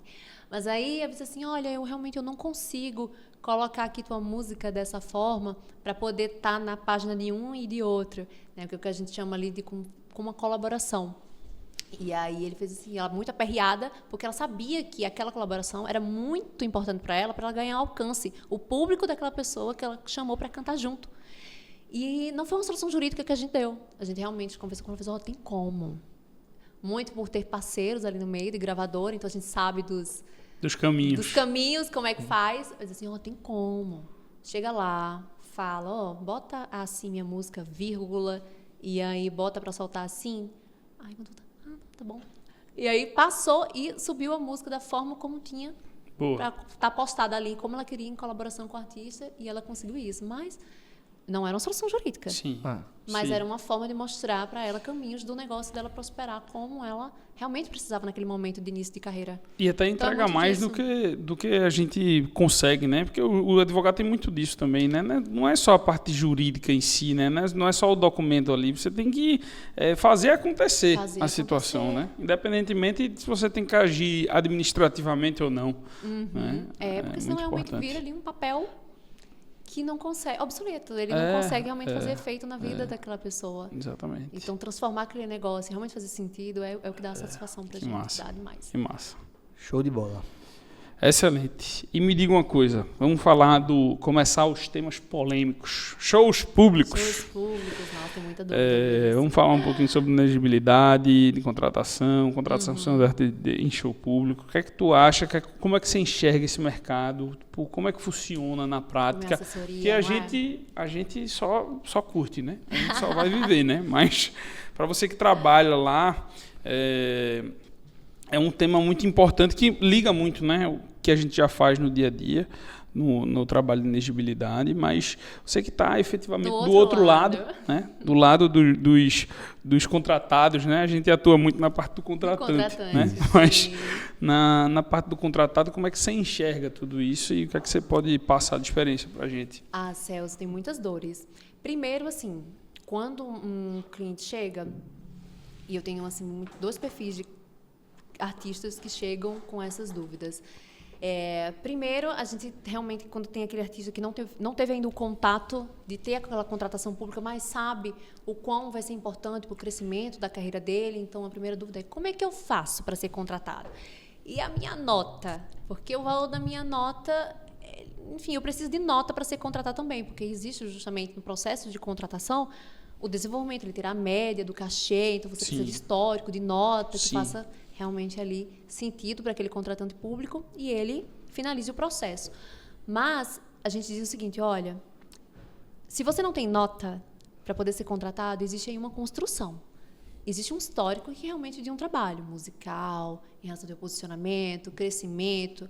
Vai ter ali contratante público, exemplo, o município, que às vezes aceita nota de show privado, tem município que não aceita. Então, a gente tem que jogar a verdade e dizer que isso é uma construção. E que ele vai realmente caminhando e vai conseguindo. Um show ali, um outro ali, e vai conseguindo. E vai ter momento que ele tem muito, né, aquela ansiedade, quem não tem, de crescer a sua carreira, de dobrar o valor do seu cachê. Alguns momentos do ano, você tem ali a possibilidade de dobrar pelas datas comemorativas, porque você tem decisões administrativas do Tribunal de Contas que olham aqueles eventos como, olha, que é um momento do ano que tudo dobra, o custo dobra, porque o cachê existe uma composição ali dele. Eu tenho uma logística, eu tenho um operacional, eu tenho um staff, eu tenho o cachê do artista, eu tenho realmente ali uma estrutura para entregar aquele meu show. Ele vai compor o meu cachê. Eu tenho a comissão, se tiver um intermediário local, eu tenho, querendo não, a passada também do meu empresário, caso tenha, então ali tem uma composição envolvida. Para tudo isso, existe ali um momento que, é uma data de ano novo, aqui no Nordeste muito forte, São João, então eu tenho uma dobra em relação àquele cachê. E que mesmo que você não tenha aquele histórico, você consegue, a partir de uma documentação que comprove, a partir do momento que você realmente está ali mostrando toda a documentação que constrói para você entregar. E você passa em relação a isso. Então, é construção. E é uma dor muito grande, né, de quem está entrando, banda, artista, porque faz, meu Deus, comprove, como eu faço aqui? Mas é isso, é construção.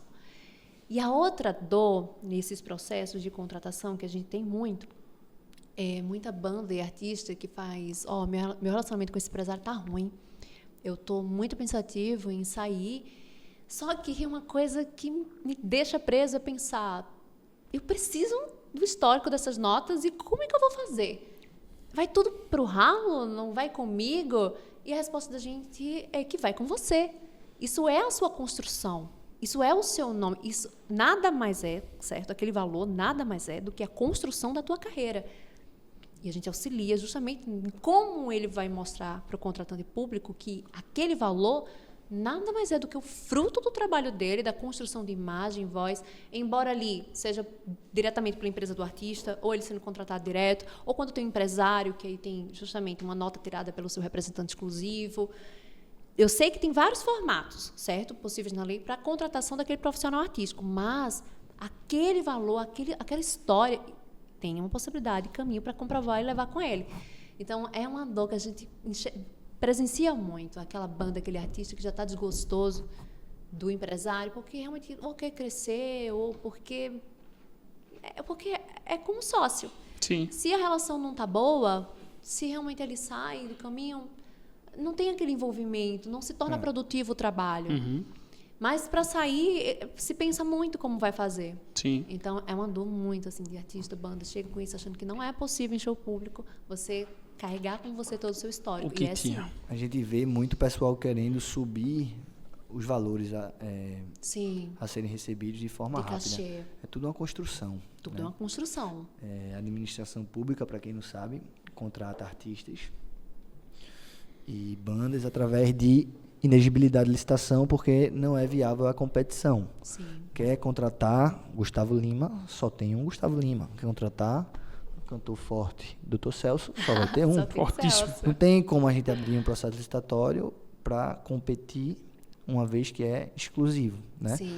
O respaldo é dado também pela notória aclamação pública do artista, né? Tem que ser realmente renomado, conhecido para ensejar isso, seja na região ou seja nacionalmente. E vou entrar agora aqui num tema polêmico, tá? Principalmente aqui no estado de Pernambuco. Por quê? A turma quer aumentar os cachês. Todo mundo quer ganhar um pouco mais de dinheiro, né? Os artistas principalmente. E, eventualmente, quando isso é feito de uma forma sem controle, né, uma assessoria jurídica, algo organizado, acaba que o Tribunal de Contas vai bater, vai questionar e vai ser um estresse, tanto para o gestor, né, para o município que está contratando, para o Estado, quanto para o artista.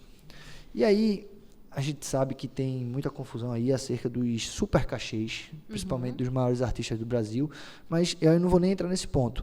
Vou entrar nos médio artistas que estão ali recebendo seu cachê de 100, 200 e de repente dá um estouro para 400, 500 mil reais diante dessa, não sei se eu vou dizer sede, mas o estourou de uma hora para outra e aí você vai expor seu ponto. Sim.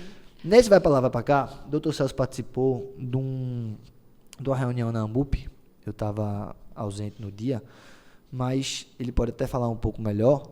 Houve um alinhamento da AMUP, né, Associação Municipalista de Pernambuco, onde foi estabelecido um teto de 350 mil reais a título de orientação. De recomendação, isso foi uma recomendação. E que 96% dos prefeitos do estado de Pernambuco deram o quê?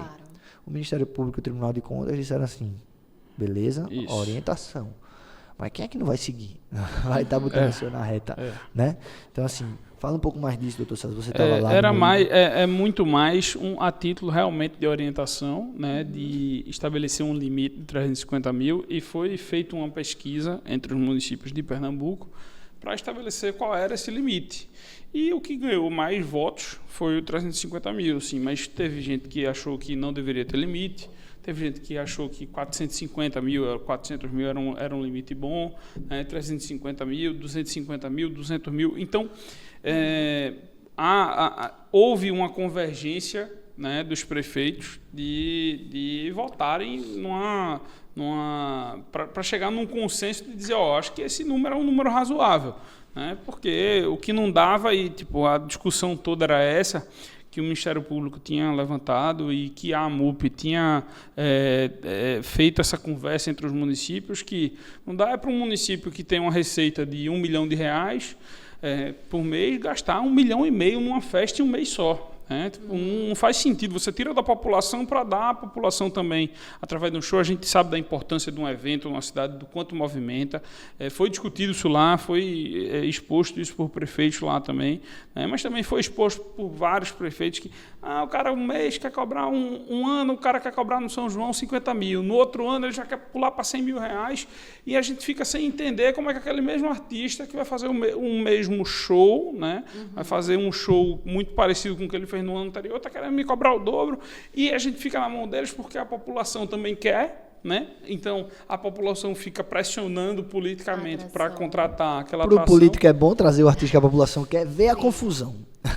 E aí ele fica realmente de mãos atadas, né? E com essa orientação ele ficava limitado realmente a esse teto de 350 mil. Só que isso tinha um porém, né? E a pressão também da população iria continuar e você ficava naquela de eu não vou conseguir trazer o artista que eu quero e eu vou estar, ou eu vou trazer e eu vou estar passando por cima dessa orientação, né? Que também foi exposto que assim poderia ser ultrapassado, tinha exceções, tem várias situações, não adianta dizer que você tem o São João do Caruaru, né, e você não vai trazer vai limitar a 350 mil, você não vai conseguir trazer os artistas de grande nome, que o cara vai tocar na festa privada, não vai conseguir dar de graça para a população, aquilo ali, para a população de fato ter acesso, né? Inclusive ficou resguardado também os contratos que já estavam firmados, né? Os contratos firmados. Obviamente, já... exceção, né? Em algumas áreas ali em Caruaru, Campina Grande. Isso. E acabam que muitas empresas privadas conseguem ali auxiliar na produção do evento para o município. Acredito muito que é justamente a visão também, né, do lado de vocês. E quando eles conseguem ali estar dando esse suporte. Patrocínio também, desde que adequadamente, né, contratado ele, feito também uma outra fonte para você pagar esses altos cachês. Tem do lado público possibilidades para você poder trazer aquela atração tão desejada por aquela população e dar esse horizonte. Mas... Fala aí, Thaís, pelo lado da advogada do artista. O que é que tu acha disso aí? Sua opinião sincera. Pois é. Olha, minha opinião é o seguinte. Por mais que eu também consiga enxergar que, sim, a sociedade tem suas prioridades, o Brasil é imenso. E quando a gente vai olhar assim, um município lá, não sei de onde, com tanta necessidade ali de saúde e educação, cultura tem a mesma relevância para mim. Mas você entende o motivo em relação ao direcionamento e à orientação de você ali direcionar um teto para aquele tipo de gasto, para a necessidade daquele local. Que, às vezes, é algo alarmante em relação a como aquele município com tais necessidades consegue trazer aquele artista. Existem possibilidades, mas a gente entende o porquê isso realmente veio à tona, à mesa, para poder ter a discussão e ter ali a razoabilidade em relação àquelas contratações. Mas o lado em relação ao artista, que é o que eu muito defendo, é que existe muito trabalho e muita história para você conseguir aquele cachê. Não é do nada. Eu sei que realmente para o contratante público é uma visão impactante de que, do nada, ano passado, esse artista estava cobrando 250 mil e nesse São João ele passou para 400. Como foi que ele fez isso? Ele trabalhou muito para chegar aí. Um ano é muita coisa. E um ano você pode lançar um hit que seja de grande sucesso, que dê para ele um grande alcance. Um ano ele tem gravação de DVD. Um ano ele faz participações que são gigantes para a carreira dele. Um ano ele tem investimento, ele consegue um bom contrato com a gravadora que dá para ele um adiantamento e ele consegue alavancar a carreira dele em tudo, em branding, em crescimento. Então, isso tudo vai variar de que ele, olhando como um produto, vai ser realmente quisto, cada vez vai estar tocando ali realmente certos pontos, certas festas, que vão dar para ele o quê? Aquilo dali realmente é bom e vai subir no valor do cachê dele. É como uma empresa, toda empresa tem um foco em relação ao quê? A produzir, a crescer, a se desenvolver. O artista é uma empresa. Então, ele não vai estagnar. Ele vai estar sempre focando em crescer. Então, vem muito disso, né? Em relação a... Quando eu falo de cachê, se discute muito de um ano. Inclusive, eu cheguei até defender uma situação que estava se discutindo isso. Era uma banda que em um carnaval passado tinha vendido o show dela por um valor X, era no estado da Bahia, um valor X, e acabou que no ano seguinte o Ministério Público estava comparando isso, como é que pode e agora está cobrando um valor tal? E a gente mostrou o porquê. Como é que ele se desenvolveu? O que aconteceu em um ano para ele subir esse cachê? Nas datas comemorativas. Porque quando você vai olhar na lei, você tem um prazo na lei da licitação, para você conseguir aquela nota ainda como arquivo seu para dar a média.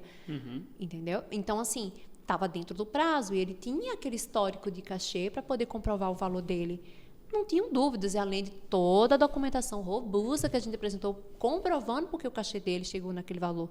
Os custos, porque entender esse mercado também existe uma dinâmica muito grande. Às vezes o contratante público fala, me mostre aqui, é necessário comprovar, mas me mostre aqui como você chegou para poder ter essa cotação aqui do aéreo, disso e disso. Olha, sendo bem sincera, muitas vezes o aéreo não é tirado com tanta antecedência. Sim. Não é viável para a banda. Sim. Existe muita conta em relação a como vai funcionar a dinâmica. Então, a gente pode chegar ali numa composição estimativa, vai chegar para comprovar, mas é necessário entender como funciona o mercado para poder estar contestando isso. E eu sou muito da bandeira em relação assim, olha, eu acho que temos que trabalhar pelas duas frentes. Existe, sim, o pensamento da razoabilidade, concordo. Existem municípios que precisam realmente de uma atenção a outras áreas. A cultura é relevante, mas a saúde e a educação importam. Então, tem situação que realmente não é razoável.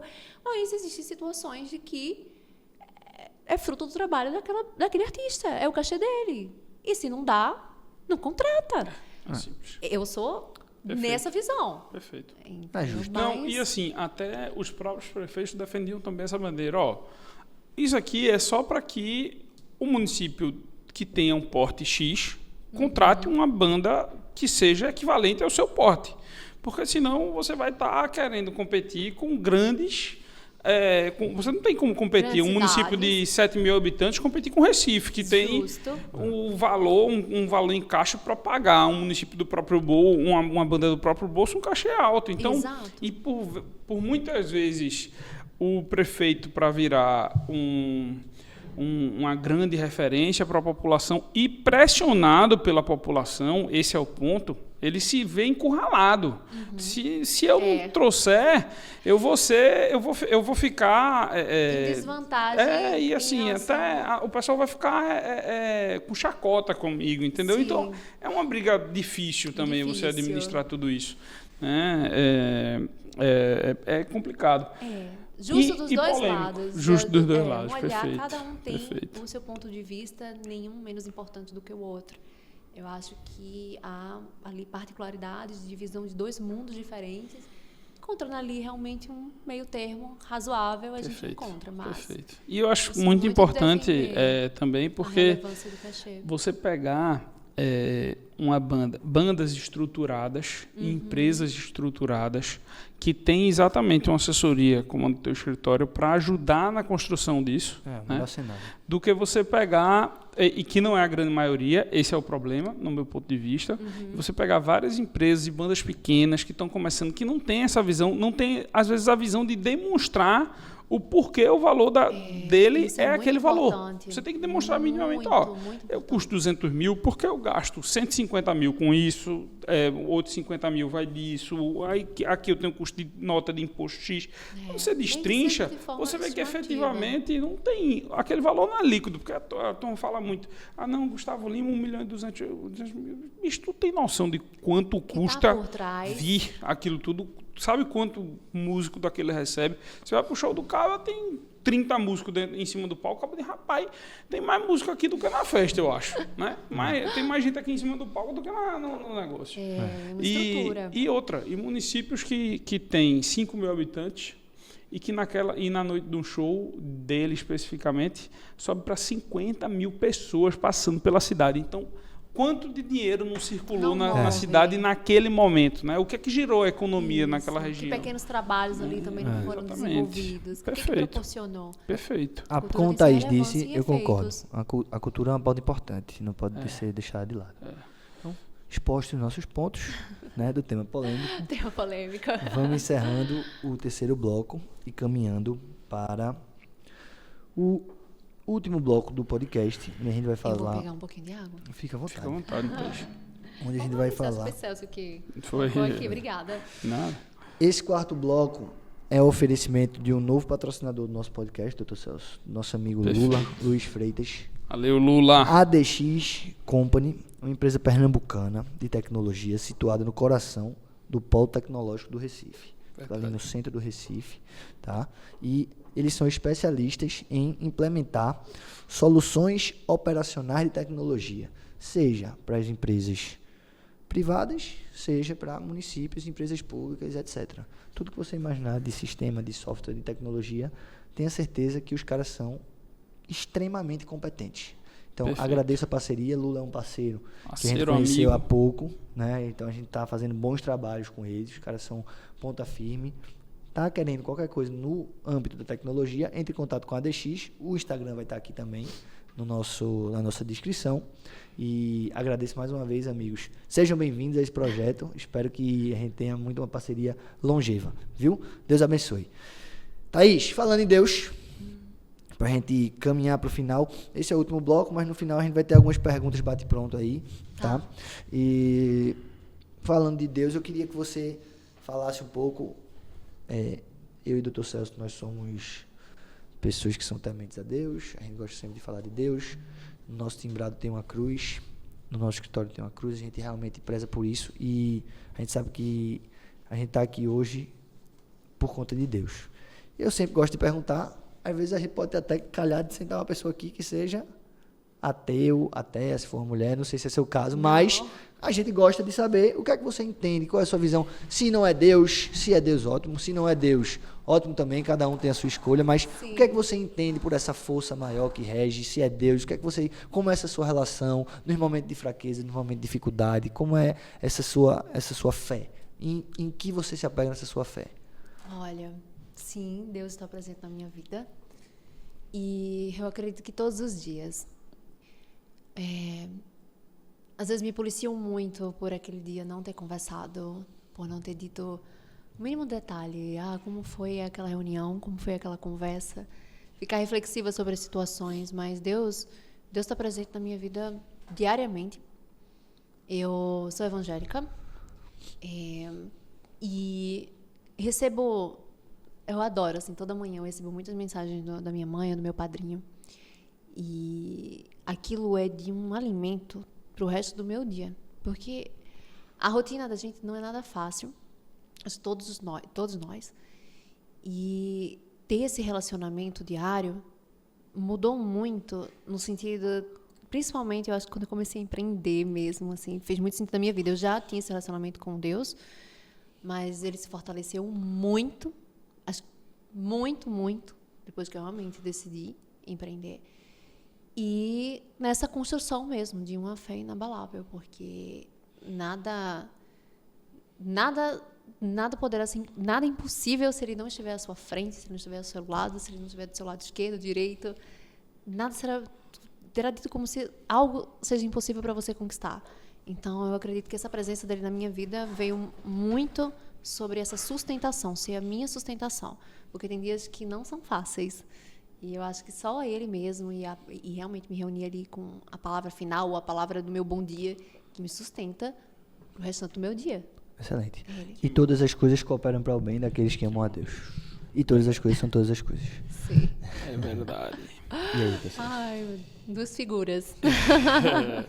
E quem é Thaís fora do direito? Onde Thaís relaxa?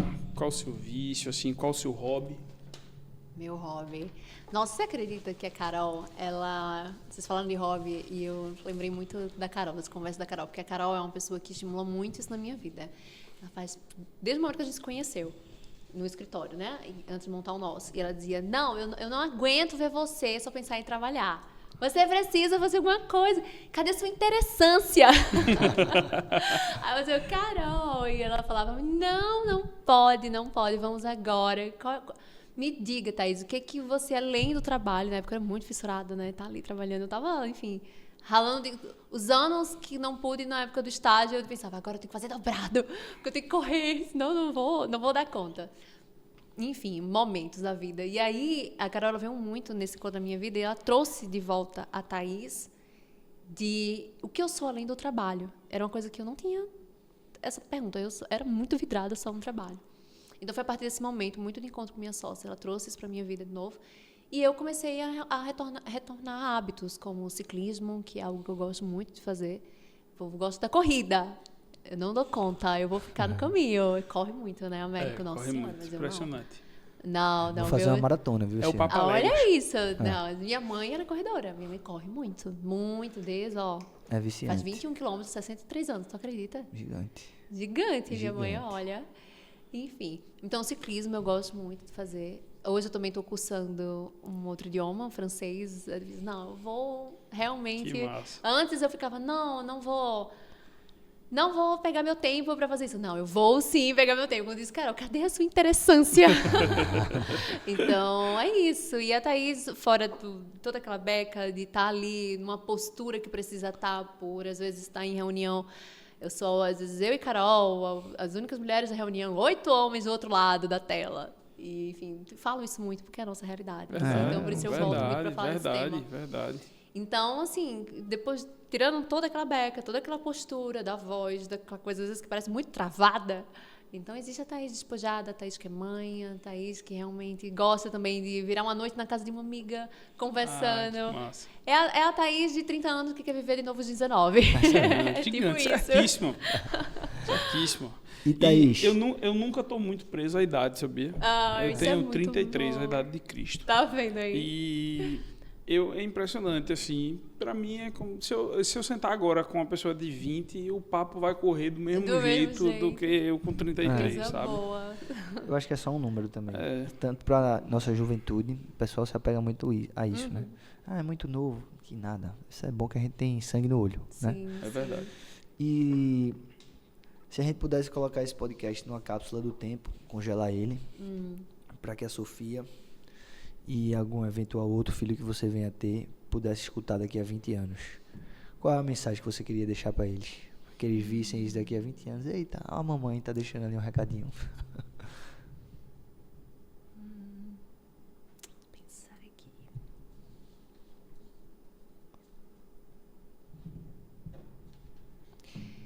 Eu diria que, filha, a vida ela não é fácil. Algumas pessoas vão aparecer na tua vida como cupim, mas que essas pessoas elas não modifiquem a tua fé e que o fato de você escolher seguir no bem não seja algo que te diminua, mas que te fortaleça ainda mais. E saiba que, mesmo que demore, o que Deus prometeu para você vai chegar. Lindo. Emocionante. Perfeito. Emocionante. Eu diria isso. Emocionante. Sofia, tá aí o recado, viu? Ela vai acompanhar esse podcast, que ela já tá grandinha, né? Vai ficar o recadinho aí da mamãe. Lindo. E é isso. Chegamos ao fim do quarto bloco, último bloco, e agora a gente vai entrar agora em perguntas, bate pronto. Não precisa se agoniar de ser rápido, mas eu quero que tente ser direta. Poucas palavras, se precisar aprofundar, aprofunda, tá? Eu vou fazer uma, o Dr. Celso faz outra, são 10 perguntinhas. Já o alerta do tempo. Não, o tempo tá tranquilo, é só pra gente fazer algo bem tá de dinâmico, boa. tá? Qual livro ou um filme que marcou sua vida? Não tenho nenhum... gosto muito de livros, mas não tenho um livro e nenhum filme que marcou minha vida. Eu tenho uma crônica que... Eu li a passagem de Clarice Lispector, que ela falava assim... eita, agora me pegou, porque agora esqueci. Calma, que Clarice é introspectiva e profunda. A pessoa esquece das coisas que ela fala. É verdade. Calma. Lembrei. Tirar da vida. Sentir a profunda. Beleza profunda. Sentir a tristeza profunda da beleza. Isso.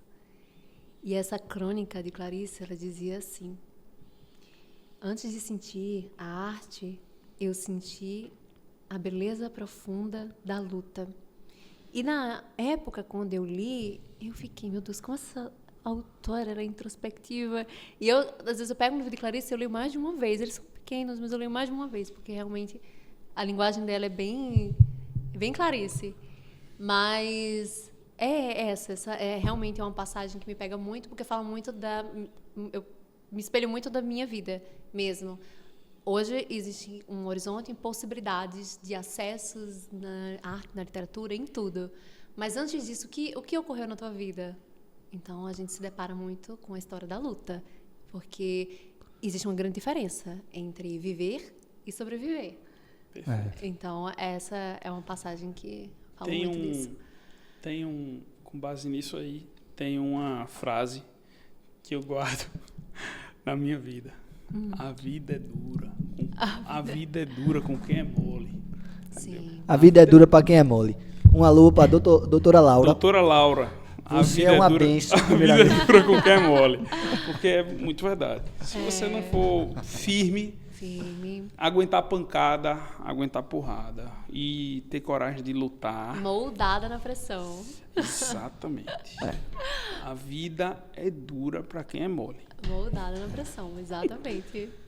E aí, se você pudesse ter um superpoder, qual seria? E pra que tu usaria? 48 horas o dia deveria ser feito para todas as mulheres. Em 48 horas, um dia só.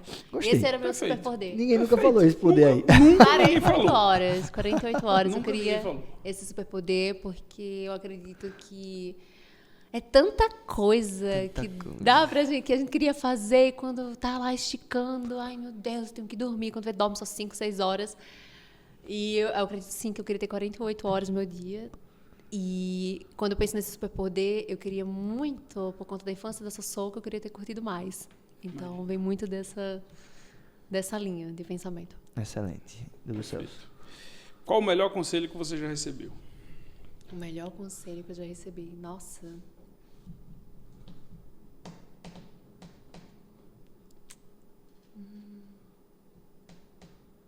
Ai, deixa eu pensar, gente. Pode pensar, sem Fica à agonia. vontade. Porque foram tantos e agora se perdeu.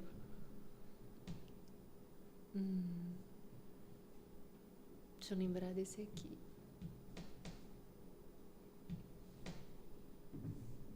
Ai, gente, me perdeu. Se não for um conselho, um momento que te marcou, você disse assim, ali foi que eu vi, eu me espelhei, uma passagem bíblica, alguma coisa que te pegou, alguma mensagem que te marcou, que te anima, que faz você seguir firme. Ai, gente, é porque tem muitos. Realmente minha mente tem como pular essa lá.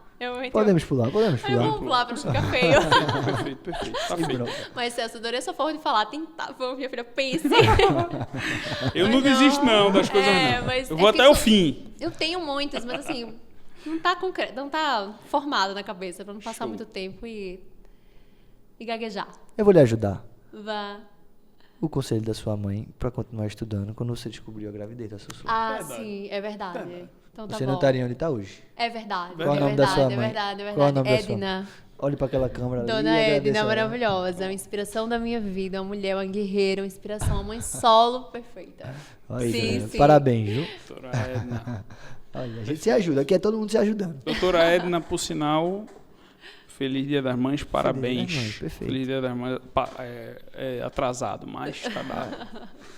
Se a Thaís não fosse advogada, qual seria a outra profissão que ela exerceria? Professora. Professora. Eu amo Muito. ensinar. E posso dizer que não foge do meu horizonte. Você perguntou qual outra profissão se eu não fosse advogada. Eu tenho esse sentimento. Eu acredito que algo no meu caminho tá também puxando para esse lado. E sim, eu amo ensinar. Sempre gostei muito assim de ensinar. Era a prova do colégio para os coleguinhas de sala. Estagiário quando eu era do outro escritório. E aí eu ficava na coordenação do artístico. Então, eu era praticamente o RH. E aí, eu, além de contratar, eu ensinava todos eles. E, às vezes, sócios muito atarefados não tinham paciência também. Então, eu pegava aqueles pimpolhos, conversava e ensinava tudo. Então, assim, sim, professora. Acredita que eu estava falando essa semana disso lá no escritório, que é uma coisa que não passava pela minha cabeça. Mas a gente tem dado aula, dado curso. E a gente tem gostado. Inclusive, começou com palestra de 40 minutos, virou palestra de 1 hora, virou palestra Pois de um contem turno. comigo. Show de bola. E agora a gente recebeu uma missão aí de fazer um curso de 3 dias Olha aí. para câmaras e prefeituras, enfim, na parte de licitações e contratos. O escritório vai estar cada dia um representante lá. E eu sinto um prazer tão grande, sabia, hoje em Eu dia, também. de estar ali conversando, ensinando, expondo um pouco. Nunca imaginei que eu poderia dizer isso. Para apresentar meu TCC, eu já falei isso aqui em algum episódio desse podcast. Meu amigo, eu me tremia, era 20 minutos, eu ensaiei. Meu Deus do céu, parecia que eu estava indo para uma guilhotina. E hoje em dia, eu me sinto tão bem ali, falando em público, cheio de gente olhando, e eu ali, é um lugar que eu entro num flow, vamos dizer assim. E sabe qual é o maior prazer? Eu também tive algumas oportunidades de palestrar para alguns estudantes de direito.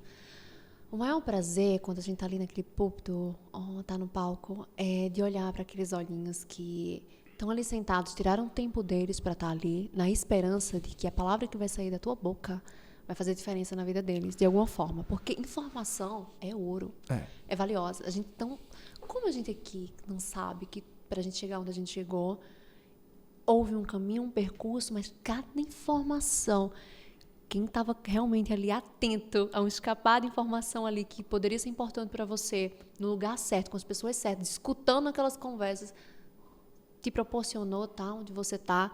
E tem tanta gente que precisa desse acesso, dessa informação, que vai fazer a diferença na vida dela de alguma forma. Então, para mim, acho que um dos maiores prazeres é estar ali em cima, passando, seja uma palestra, uma aula, enfim, ou ensinando numa sala só eu e mais uma pessoa.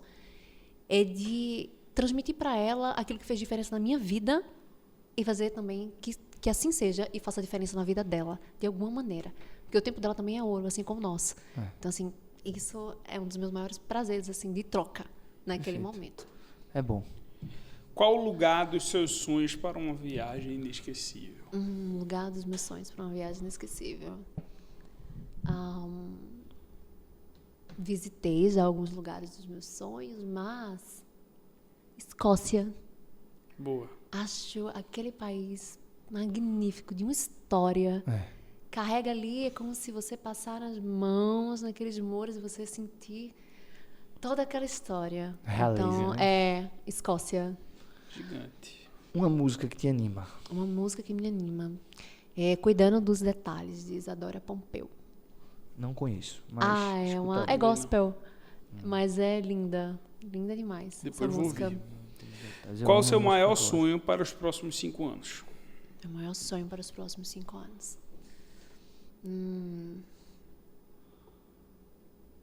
Olha, a gente falou muito hoje sobre esse papo de escritório remoto e etc.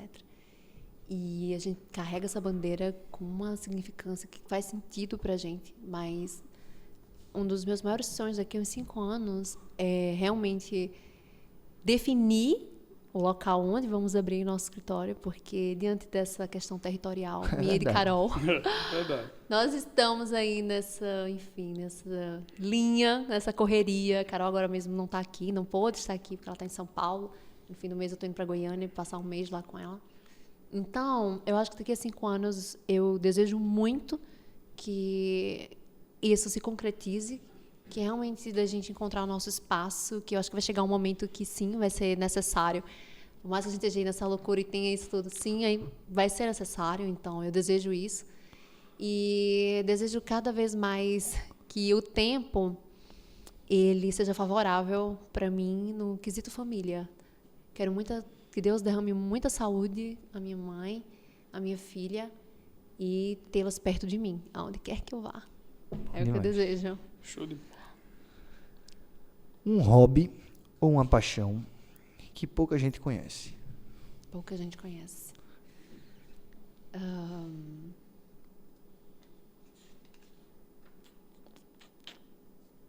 Nossa, não sei. Deixa eu pensar. Tudo um pouco eu já falei aqui pra vocês, o que é que eu nunca contei pra ninguém que eu gosto.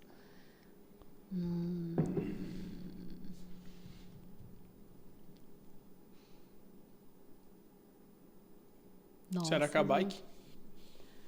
mas o bike tá ali na correria, tô fazendo bike, pode ser. Francês é um ato curioso, tá? É um Porque, ato curioso.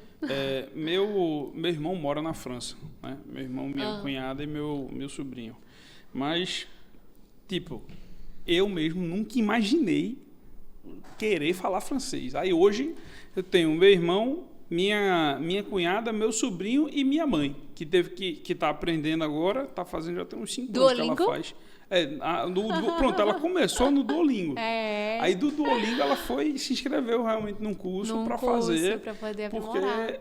Porque chega no Duolingo, chega um momento, né, que bate ali, e aí tipo, ela começou realmente a aprofundar para começar a falar francês de fato, porque foi uma coisa que há necessidade, né? Vai para lá, vez ou outra e tal, aí tipo, precisa, né?